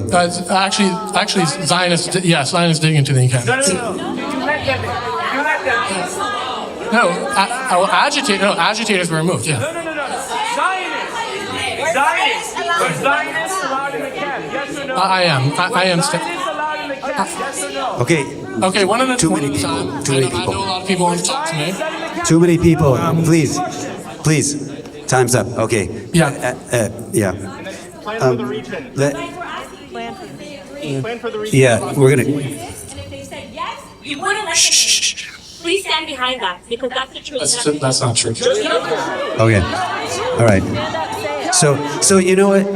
Let me just ask a different thing here to you, Mr. Doyle. What do you think that your conduct and your encampment's conduct at UCLA would make Jewish students at UCLA uncomfortable enough so that they would be scared to walk to their class through the encampment or next to the encampment? No. Okay, did you ever experience any Jewish students expressing their fear or expressing their displeasure in it? Not to me personally. I've seen it on social media, but I've also seen people scream, "They don't let Jews into the encampment," directly at Jewish students. So the idea that we don't let Jewish students into the encampment is just okay. It's all just right. All right. So it's just ridiculous. It's not true. Doyle, seriously? You didn't see Jewish people coming to the campuses and people stand in line, not speaking a word, and physically don't let them get in several campuses? Seriously? No. Yes or no? Because people in the audience, you can answer this as well. Did you not see Jewish students in the encampment? Yeah, but who started? Again. Who started what? Who started the demonstration? Who started to block Jewish students from going into campuses? No, wait. No. Seriously. Students were blocked from being in the encampment. It had nothing to do with their identity. All right, let's go. You got a question over there? Yeah. Milagro over there. How y'all doing? Labels. I got a question. My name is Milagro Hiawatha Jones. I just graduated today from UCLA. Congratulations. I got a question for brother Aidan Doyle. Now, when I first came to your encampment on Friday, April 26th, I was a staunch pro-Palestinian supporter. If you look at my music video, LA Riots, that was shot with funding from a family whose son was killed by the LAPD, and they were able to help me to get their message across. You know, I've always been a supporter of what you're a part of now. And when I came into that encampment, do you know what happened to me? You guys mistook me for a Jewish student. So by mistaking me for a Jewish student, you guys physically attacked me. Lecturers, grad students, undergrad students, you guys pushed me around with open palms, and I'm an African-American student. And you done came on this stage today and brought up Zimbabwe, brought up Africa. Now you done said a lot of things about how it don't matter where you was born at. But I know in my hood, in South LA on 48th and Compton, when we did something, they was shooting us with bullets. When you guys came up against the police after you assaulted Eleanor, beat her unconscious, and that's when the community came to approach y'all, y'all got hit with rubber bullets and you got a citation. Let's be honest. So my question to you is this. If you say that your movement was peaceful and your movement was about Palestine, then why was y'all assaulting black students? White men like you. Why was y'all attacking us? If you believe in rights against oppression, why my daddy was born before the Civil Rights Act was passed and you stopped his son, the first graduate of university in our family, and y'all put y'all hands all over me, and y'all put y'all foot on my daughter's stroller, and y'all did it on camera and everything with no shame. At the end of the day, every single member of SJP is gonna face the RICO Act because y'all are a criminal organization. So answer me this, answer me this, answer me this, answer me this. If you're a peaceful movement and you respect the rights of citizens, why did y'all violate my rights? Yes, I don't know how many times I have to say, but nobody wasn't allowed in the encampment on the basis of their identity.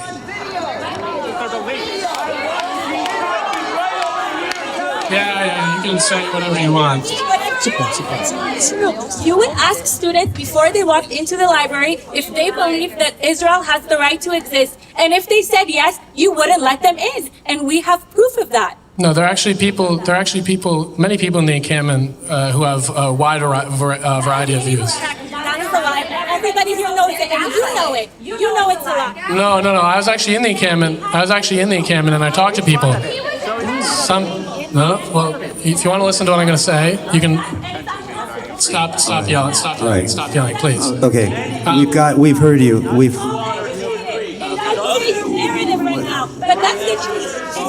Ma'am, we got your point. Thank you. We got your point about 15 minutes ago. Okay. No. So as I said, there's a wide. Mr. Doyle, hold on a second. I think we've got yours. Let's get the next question. Hey, everybody. Yeah. Actually, guys. we had. Why did you have wristbands? I'll answer the question. Well, as you know, on Tuesday, the entire encampment was attacked by a violent mob of counter-protesters. No, in fact, I actually still have a mark from when I was stabbed by a metal rod. So fear of violence by agitators was a very real thing. Okay, next question. Hello. Hi. Actually, we didn't give Mr. Doyle a chance to respond because a lot of stuff was going on, but Milagro said something. Can I just say Guys, your questions, somebody else is going to ask the same thing, so just be patient so everyone can ask their question, and you guys can continue this as we go along, but don't yell at him because then we can't get the dialogue. Yeah, Milagro asked a question. You should answer it, and then let's move on. Yeah, nobody violated your rights. There were instances. We didn't violate your rights.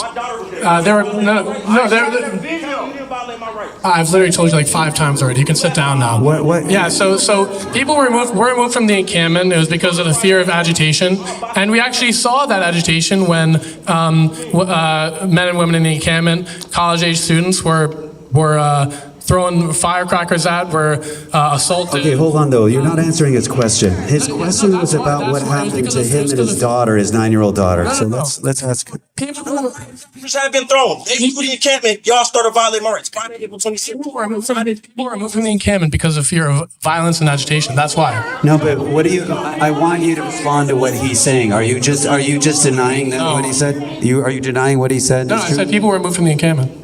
Okay, all right. Let's move to the next question. Hello. Thank you for the quick transition to my question. My name's Tajveer Singh. I'm actually a UCLA student, and I want to ask a question, sort of delving away from the personal stuff here and getting onto what the situation is going to look like in the future. So I know someone said there hasn't been a question for Mr. Yousef, so this is for both Mr. Doyle and Mr. Yousef. My question is, how do you see this conflict ending, and why or why not is that resolution adequate in creating long-term peace and stability in the region? It directed to any particular speaker? I can just answer super quickly, and then Mosab can.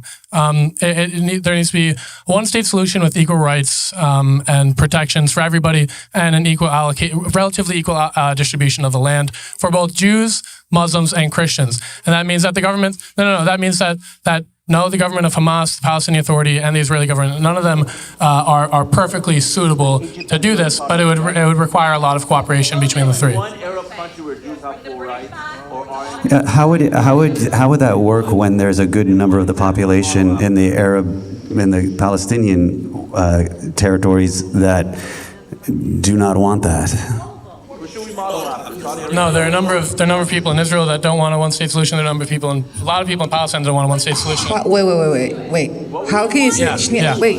Okay, let's speak. Question. But how can you have a discussion with none of the Hamas representatives sitting here now, and you will never sit here right now? How can you have both sides facts if only one side is volunteer to sit here at all time in any place you'll ask him to? Did you see any one of the Hamas comes to sit here, to debate, to discussion? And that's a question I was going to ask you at the end is, why is it that you think that you're the only person that we got to come up here to speak from your side of the issue? Yeah, I can't speak for the people who didn't want to speak. But what I can say is that the view of Hamas as a completely implacable force is not completely incorrect, because they see the Palestinian issue as a very religious issue, and going back on that issue is seen as going back on God. But like we saw with the PLO, over time, they become more of a political movement and less of a nationalist movement, like we'll see with Hamas. Like we've seen with the change from 1987 charter to 1917 charter, they change and they adapt and they grow over time, and it's changing from a staunchly religious movement. Obviously, it still is a very much religious movement, but the movement itself, especially with regard to Hamas, becomes more political and becomes more malleable. The idea is that in time, if we can get Israel and Hamas to both agree to a just solution, then it's ridiculous to say, well, because Hamas is implacable now, then there won't be a solution, because Israel has also been implacable. Hamas controls the city. Hamas controls the city. Okay. I sat with one of the guards, okay, and I tried to make him picture himself flying to Thailand or a different country. It took me only 30 days. Bless you. It took me only 30 days to do so. When he tried to imagine, when he reached to the peak of the imagination, like, to do like that, it took me 30 days to make him do that. Eventually, he fell to the chair back and said, "Oh, I can, but the Hamas will shoot me." Do you know that they're not allowed to get out? Yeah. Oh, no, I think it's wrong. But they control the city. Do you understand that? I disagree with that. I don't really. But do you understand that the Hamas controls the city, which means it controls the civilians, which means he controls any outcome or what will happen to the civilians? Do you understand that? No, I hope I've made it clear that don't really defend Hamas that much. Yeah, but the Hamas controls Gaza. Well, yeah, it's a nuanced situation. Stay with me. Yeah. Hamas controls Gaza. Yeah. Do we agree on that? They control some of Gaza. They control some of. Okay. Thank you. Look, the problem is not only with Hamas. It looks like we have to please so many opposing forces. We try to please Hamas, then we have a problem with the Islamic Jihad. Then if we please Islamic Jihad, we have a problem with the Public Front. We please this, then we have to go to FIDA. Then we have to go to national. We have about 12 Palestinian factions, and all of them have different idea of what Palestine is and what can satisfy their political ambition. Then now we have Mr. Dillon, and we have a million like him in the United States that they became legitimate force in the conflict. So Israel will have to also bring them to the negotiating table and try to please their political ambition as well. So as you see, each one of them is basically a black hole that cannot be satisfied. And all of them have one thing in common, and that's not to build a Palestine. It's only to delegitimize Israel. That's the only thing they know how to do. Because if you ask him practically, how can he actually construct a model of Palestine if he's never been there? If he was actually a sincere person, he would take a flight and go to Gaza and feel the people and see their suffering firsthand. Or if it's too dangerous for him, I wouldn't blame him. Probably he would be very terrified to be in Gaza. It's too much. At least go to the West Bank. You can go to the city of Ramallah, live with the people for a couple of years, understand their culture. And when I say a couple of years, it's not enough. In order to know the mentality of the people, you have to spend with them a decade at least of daily experience to understand what they stand for before you start advocating on their behalf. You're just taking the side against Israel for killing Gaza children, ignoring the reality that Hamas is using them as civilians, as human shields. And I've been telling you this from day one, that you have been used by Hamas. They want you to cause chaos. They want the global chaos. They want to put pressure on the US government, on the Israeli government, and all other democracies. They want to bring the civilized world to its knees from those ugly images that we see from the war. But Israel did not initiate that war on October 7th. Hamas did. And our problem is not only with Hamas, it's with the Palestinian ideology, that you just want to gift Hamas and other fanatics a Palestinian state, thinking that this is going to bring a solution. This is going to create a global chaos. These people are not looking for equal opportunity. They don't want to divide the land. If they wanted to divide the land, they would have accepted the partition back in 1948. But instead of declaring their independence, they declared war against the Jewish people. Then they remembered some 40 years later to declare their independence. This is Palestinians, or what so-called Palestinians. They have many, many fundamental problems. They don't have a legitimate leadership. You know, you tell me about the camp, and like you speak on behalf of all the encampment in the United States. You run only a camp here at UCLA. There are other encampments. You are not in charge of them. And they did not even elect you as a leadership. You don't have a moral compass. You don't have an objective out of this thing. You're just going in a revolution for the sake of revolution. Intifada, intifada. And you don't have a resolution. Where are you getting? What's the next shore? So fundamentally, we have a problem with Palestine. Before we resolve this issue, we need the Palestinians to decide what they want, first of all. What's their constitution? What's their agenda? What's their leadership? And will they drop violence as a method? Will they accept Israel's right to exist? Then after that, we can have a dialogue and there can be a solution.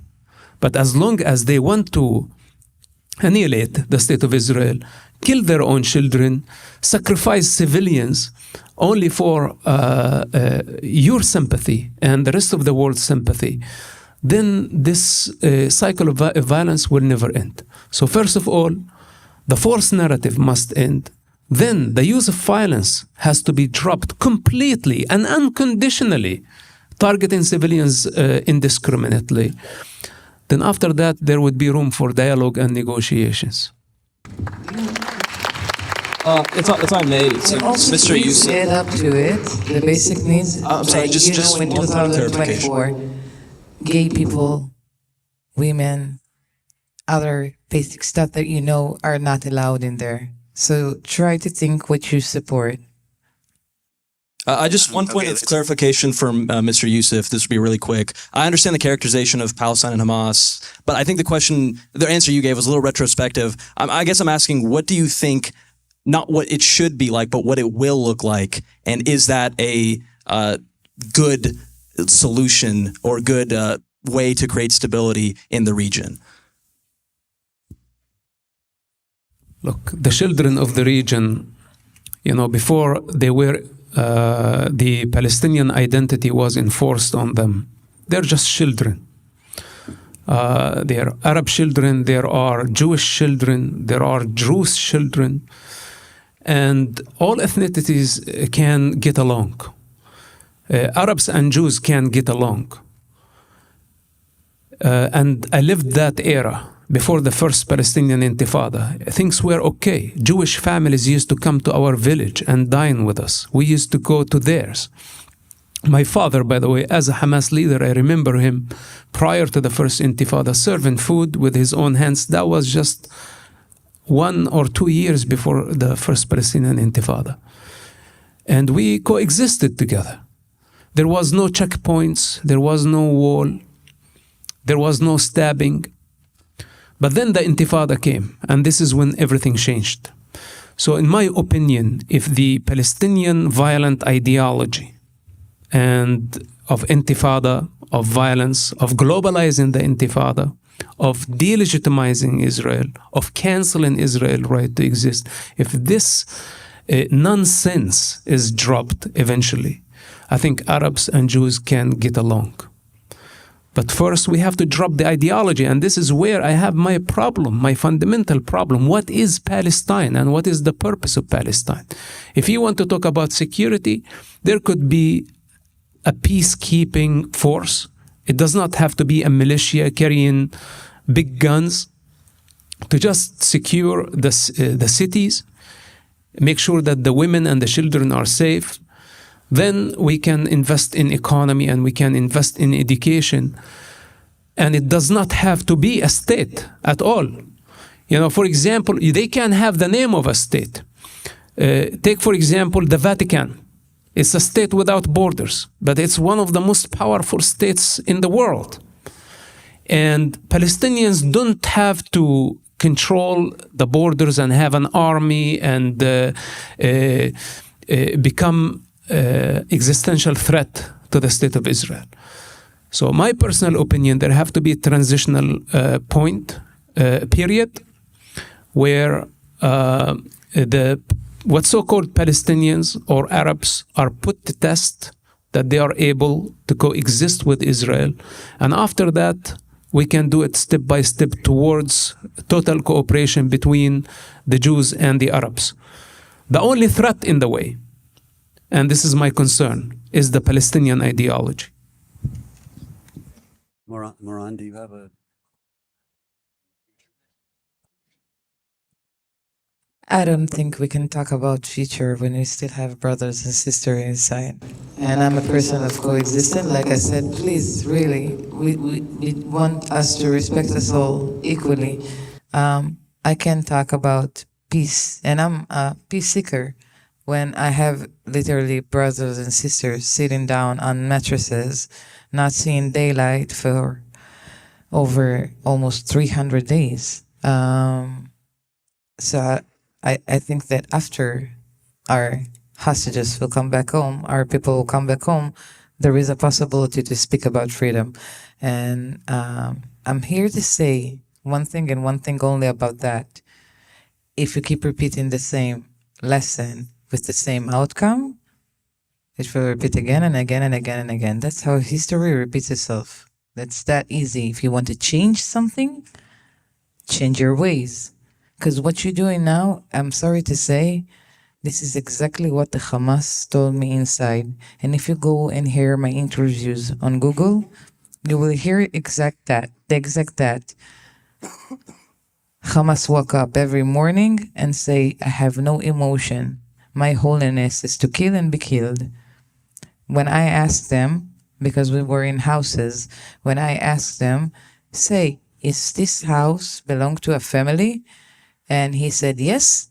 So we took their clothes. He said, yes. So we took their food. He said, yes. So I said, so how is it different that what you say is happening to your people? Oh, they don't care.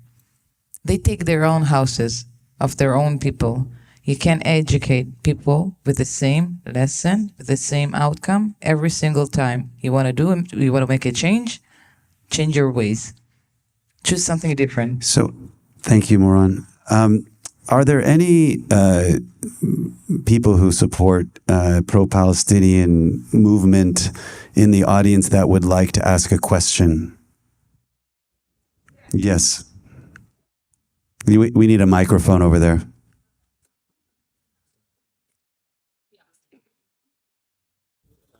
You want to? Yeah.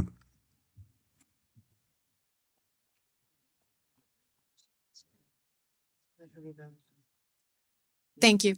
My name is Renee. Aidan, I commend you for, can you hear me? Okay, my name is Renee and I'm from Jordan and I grew up there. Aidan, as a young man, I commend you for putting on a suit and coming out here tonight. I appreciate that from a professor, okay? But you also have to have enough humility to know that you don't know enough. And I'm telling you that as an Arab. So where would I rather live? Tel Aviv or Gaza? Who would I rather live amongst? Hamas, which is what you're advocating for. I also believe that it's words and your actions are incredibly dangerous. So you're not doing my people any good by these encampments. If anything, you're empowering Hamas, Hezbollah, ISIS, and the plethora that are kind of in breeding right now. So like I said, I appreciate, you putting on a suit and coming here and speaking for my people. My people don't want you speaking for them because you're not helping us. You're not. You can shake your head. You can shake your head. I don't claim to speak for the people of Jordan. I don't know what you're talking about. Palestine, same thing. Listen, don't be rude, They're not the same thing, actually. Not the same thing, but no, actually, here's the thing. Here's one thing you don't know. Okay, hold on. Let her speak. Before the British mandate, I could have been a Palestinian instead of a Jordanian or Egyptian. It's the same people. So don't act like you know my people better than myself or Yousef. So that's the arrogance that I have with the encampments. This is the arrogance and the problem that I have with the encampments. I came here tonight with a fucking taser because you think you're protesting peacefully? I'm going to be okay showing up here by myself because white, entitled, spoiled Americans want to get attention? That's what you're standing up for. You're making it worse for Arabs here and back home. So, you're not doing any of us anymore. I have a question for you. Can I ask a question not regarding politicians? Yeah. Any other pro-Palestinian students or adults? Can I ask a small question? Yes. A small question, like a friendly question. What will happen if me and you will text and we'll meet up in a bar in the middle of the US next to the campus? Just with your agenda, me with my opinions, and then your friends will see you from the side. What will happen? You mean my friends from the encampment? Your friends that support the same agenda that you support. And I'm wearing my Star of David and all my Judaism signs. What will happen if they'll see you in a casual conversation with me? I think they'd probably be fine with it. Doyle, I was disconnected from civilization for 2 months. It took me half a minute to understand that something will happen to me. I was forbidden to speak Hebrew in London next to students. You know that? Because they feared my life. I'm not allowed to put Star of David in many, many cities. Did you know that? That's wrong. That shouldn't happen. But it happens because students support it. I'm not afraid. I don't support. Well, you're talking to me. I don't. Okay, so Doyle, let's meet up tomorrow in your campus. Yeah. Next to the. Aidan, you want to meet with her? Yeah, sure. All right, great. That's progress. Any pro-Palestinian people here that would like to speak? I am not self-described as pro-Palestinian, but I am pro-human rights. So Okay, that's good enough for me. First, I would like to say Baruch Hashem for your safe return, and we are very happy to have you here with us. I would also like to thank Mosab from the bottom of my heart for being here as well. You've been a great voice for the Jewish people, and we appreciate you. After reading your book, Mosab, I learned that even the most radical people can be de-radicalized. So in the face of bigotry and anti-Semitism on college campuses and across the world, how do we go about de-radicalizing more people like Mr. Doyle?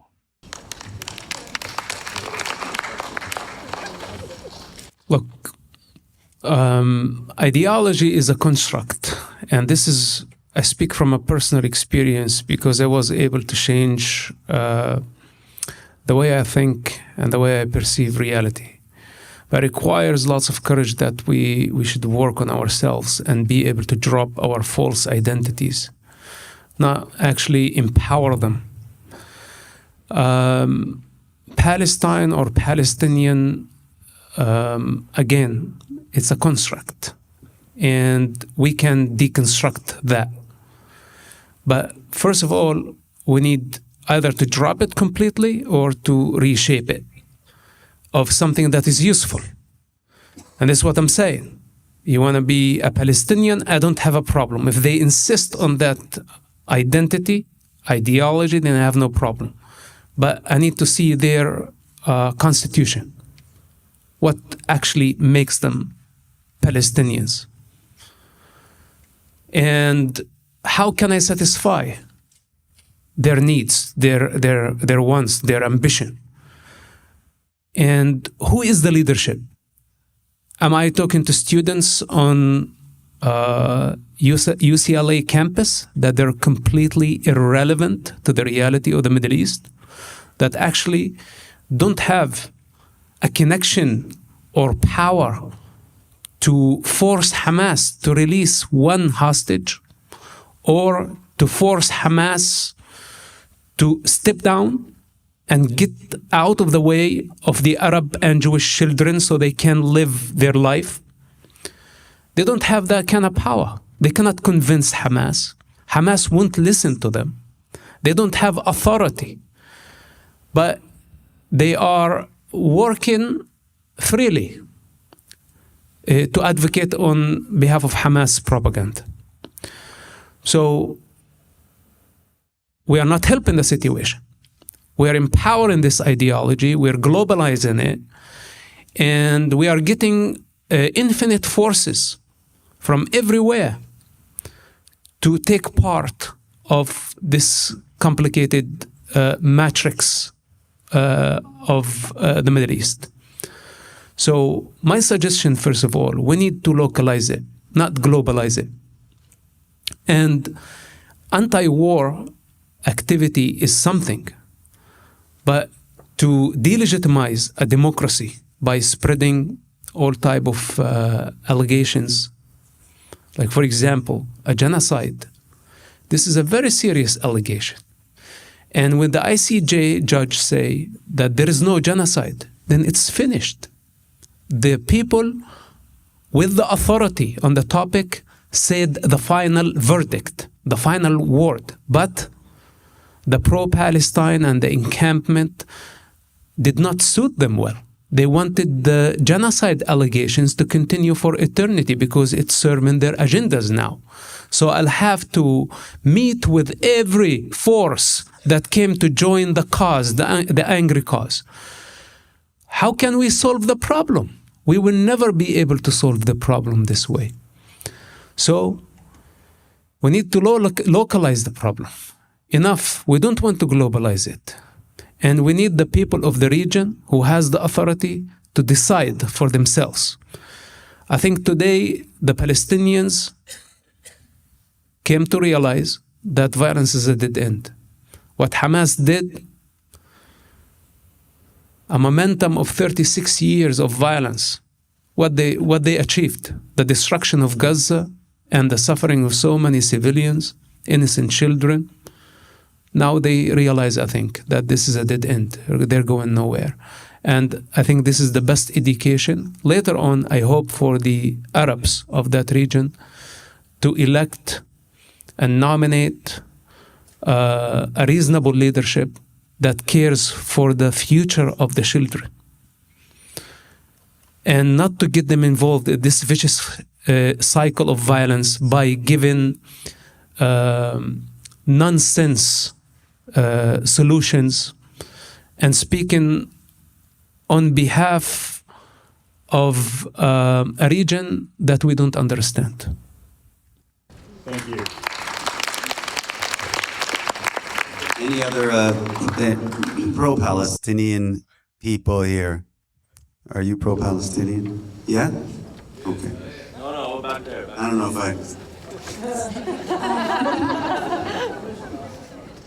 Hi, my name is Yahya, and I've seen war. Question for Doyle. I know you represent yourself, but as you know, most Palestinians do not accept a Jewish state in any border. Why could there be 22 Arab states, 49 Muslim states, but there can't be an Armenian state, nor Kurdish state, nor Jewish state, which are minorities in the Middle East? Do you see yourself as being moral for only one type of people?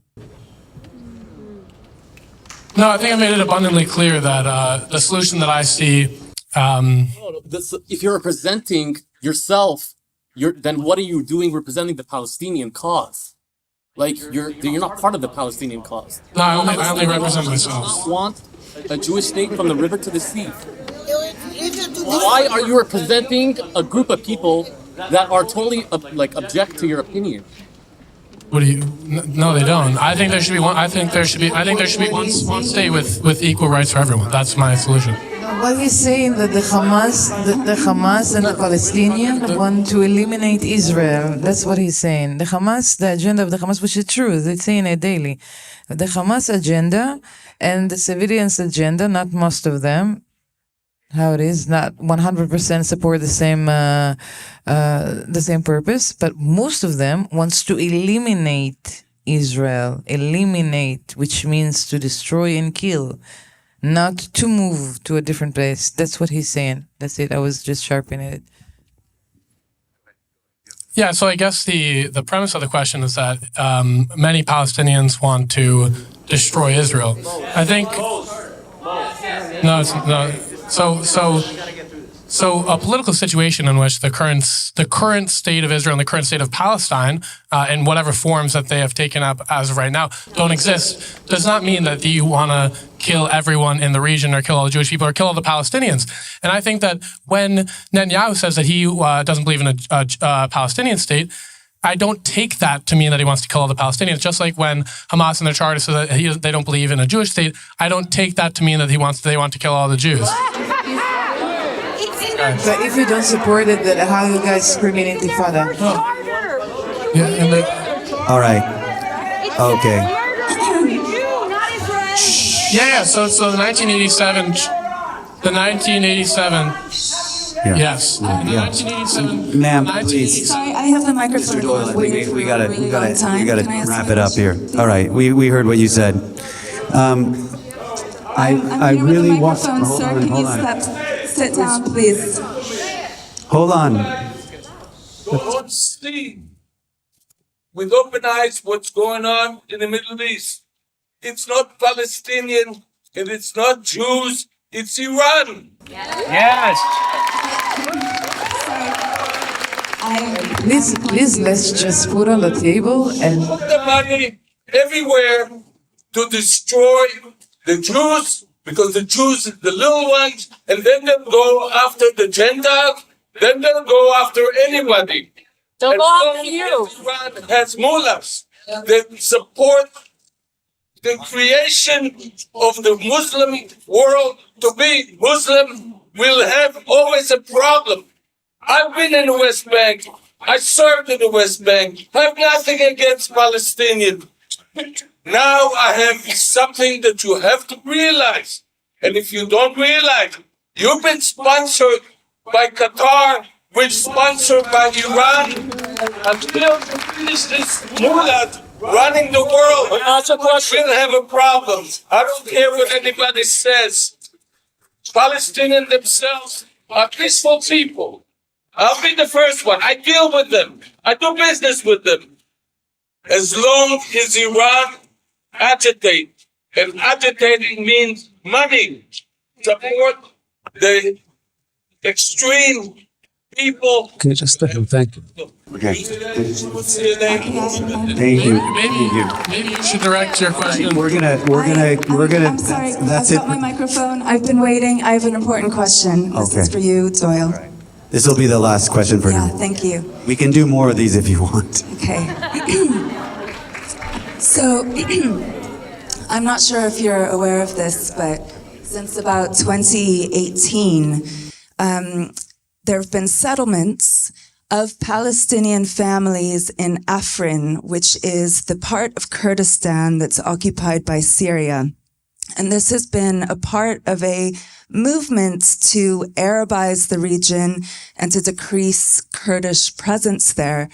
And it's been with financial support from the Palestinian Authority and other Arab states.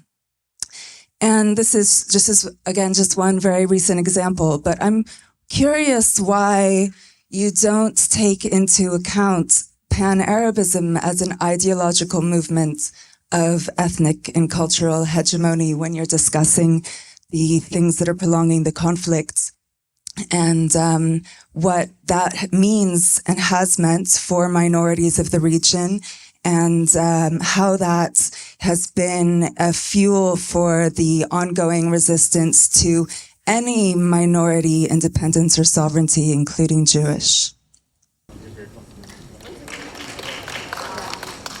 Yeah, good question. So, the establishment of settlements in any region that results in the ethnic cleansing of that people, whether it's Kurdish, whether it's Palestinians, whether it's anybody, is something that I, in principle, don't agree with. So I don't agree with the creation of settlements in order to ethnically cleanse the Palestinian region. But if you're going to ask about Pan-Arabism in the context of the Israel-Palestine conflict, well, it's completely contradictory towards both the Palestinian Authority and Hamas. It's contradictory towards Hamas because Pan-Arabism is in complete contradiction to any sort of Islamic state, and it's in contradiction to Palestinian nationalism. The flag of the Kingdom of Hijaz to the flag of the Ba'athist movement, and what are the symbolic representations of that flag. So if you're going to say that it's a completely distinct and independent nationalism, then I want to know how you explain overlaps with other Arab nationalism. Yeah, so the idea of a nation is, as I said earlier on, it is not whether you want to say that Palestinians are the same as Jordanians or the same as Lebanese. Well, nations are not actually created based on ethnic lines. Rather, they're realized, and then the ethnic distinction between nations are realized. And this is the case across the world. So any genetic similarities or any cultural similarities between Palestinians and Jordanians or Palestinians and other Arab countries is actually relevant. And first of all, well, let me just finish. Because well, first of all, Palestinians are actually quite genetically distinct from other Arab countries like Saudi Arabia. But even if that's irrelevant, the existence of a nation, even if Palestinians were identical to every other Arab country, that doesn't mean that they don't have a right to a nation. And we've seen with no creation of. That's not my question. Oh, okay. As an ideological agent in this conflict, and opposition, regional opposition to any minority sovereignty, and that having been a shared agenda of multiple Arab nations, including the Palestinian nation. And this is consistently brushed away, ignored in order to paint Zionism as an ideological agent against a sort of a organic, natural desire for nationalism, which is what the Palestinians need. Yeah. So if Pan-Arabism was the dominant, well, for one, Pan-Arabism as a dominant ideology largely died out in the 60s and 70s. But if you're asking about, well, as a dominant, the Hamas chart is in complete contradiction to Pan-Arabism. They're literally ideologically completely distinct from each other. It's impossible for Pan-Arabism to exist and the Hamas Islamic Charter to exist. But on the question of, yes, I'll answer your question. If Pan-Arabism was really as dominant as you said, then the existence of Lebanon as a nation, as Jordan as a nation, of Saudi Arabia as a nation, they wouldn't exist. All right, thank you. Okay, this woman has been very patient and really persistent, so I'm going to give her a quick question. This question is for the both of you. What does from the river to the sea, Palestine will be free, and intifada, resistance by all means necessary, mean to the both of you? And also, would you be able to tell me what the gender apartheid is in all of the neighboring countries around Israel? Gender apartheid towards women and the treatment of the LGBT community in all of the Arab countries besides Israel. Would you both be able to tell me? I want both of you to answer these questions, please.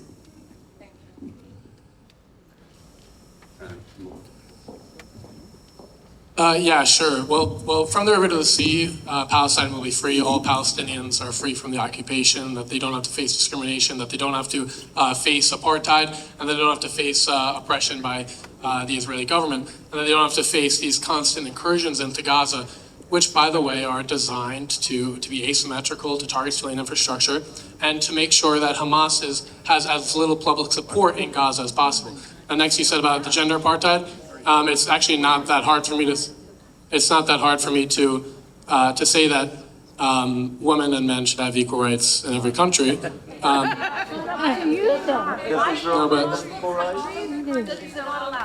not up to you. Gay men that are Apartheid and the treatment of LGBTs. It's, yeah. So. Would you be able to tell me what you know about? Yeah, so the gender apartheid is well, it's actually, it's not the correct use of the term, but yeah, women in Iran and Saudi Arabia, In Gaza. in Gaza, yes, in Gaza, they should have equal rights. Okay, thank you. So you guys, they're going to shut down the lights on us if we don't wrap this up. But I want to say something just in closing. I have a question for Mr. Yousef. I'm right here. Wait, who's I'm right here. the show? I'm right here. I don't know if you can see me, but you're looking at me right now. So, Mr. Yousef, thank you so much for coming tonight, and this question is directed towards you. Since October 7th, I have noticed more and more people beginning to proudly walk around wearing the keffiyeh, specifically non-Arab people and also people in queer spaces, which I am a part of since I am queer myself. How do you feel when you see queer people and university students, specifically non-Arab people, wearing the keffiyeh as a sort of support and saying we support the Palestinian people? How do you feel seeing that? Because personally, I feel more and more scared walking around in America as a queer Iranian Jew, and it really breaks my heart seeing this, and I want to know, what do you have to say to these people proudly walking around with the keffiyeh, not knowing the significance? Thank you. I think you probably know his answer, but. The only way I feel that I'm in the wrong business, because I could have sold millions of these keffiyehs and became rich out of the conflict. So I've been missing out. People can wear whatever they want to wear. I don't have a problem with people wearing a keffiyeh. People make dresses out of it. People might make some underwear out of it. It's not my problem. It will never make them authentic. And they will never be part of the reality of the Middle East. They will continue to be part of a virtual reality disconnected from the real world. And I guarantee you that this is not only his or their problems. In life, they are disconnected from reality. They are living in an alternative reality. And this is where they think they rule, by how many followers they have. But eventually, you know who decides the reality on the ground? The brave soldiers who are fighting the real fight in the face of the monsters. At the end of the day, okay, I agreed to come to this debate, but I didn't think that is going to be this ridiculous. Okay. But anyway, I choose to come to someone who's living in their own head, and they want to defy a 45-year of solid experience that has the power of gravity that can take a galaxy in if necessary. So he can go on thinking in his head, but at the end of the day, the powerful soldiers, those are my people. Those are the ones who are going to decide the day, and those are the ones who will write the history. and everyone else will read it. Thank you. All right. Everyone, thank you so much for coming. I love If you, and I'm enjoyed this. I am sorry that this was very offensive. If you found this I'm meaningful sorry. and important, please support. Thank you. Thank you. And doing this Thank you very all much. at different universities around the country to get this kind of dialogue going. This is the way forward. Thank you very much. Bevakasha. Thank you. Amazing. What a night. We have a long fight ahead of us. A long fight. Wow, what a situation. Whoa. That was sickening, like literally sickening. This guys. Literally sickening. This guys. Oh my God. Wow. We have a long fight ahead of us. Okay, if you just don't mind, take me like to, do we have a car? That's up to David. David. Okay, David has, okay. Okay, let's just make sure that we don't have any, let's sit somewhere where we're not totally exposed. Because we don't know who's here. Okay. So nobody's expecting us and we go around would be better. But everybody would expect us to exit from there. So if we go around, I think you would be surprised. It's arriving in 1 minute. Everything's okay? Yeah, everything's fine. Okay. Okay, you guys, thank you very, very much. I appreciate that. Thank you. Thank you. Have a good night.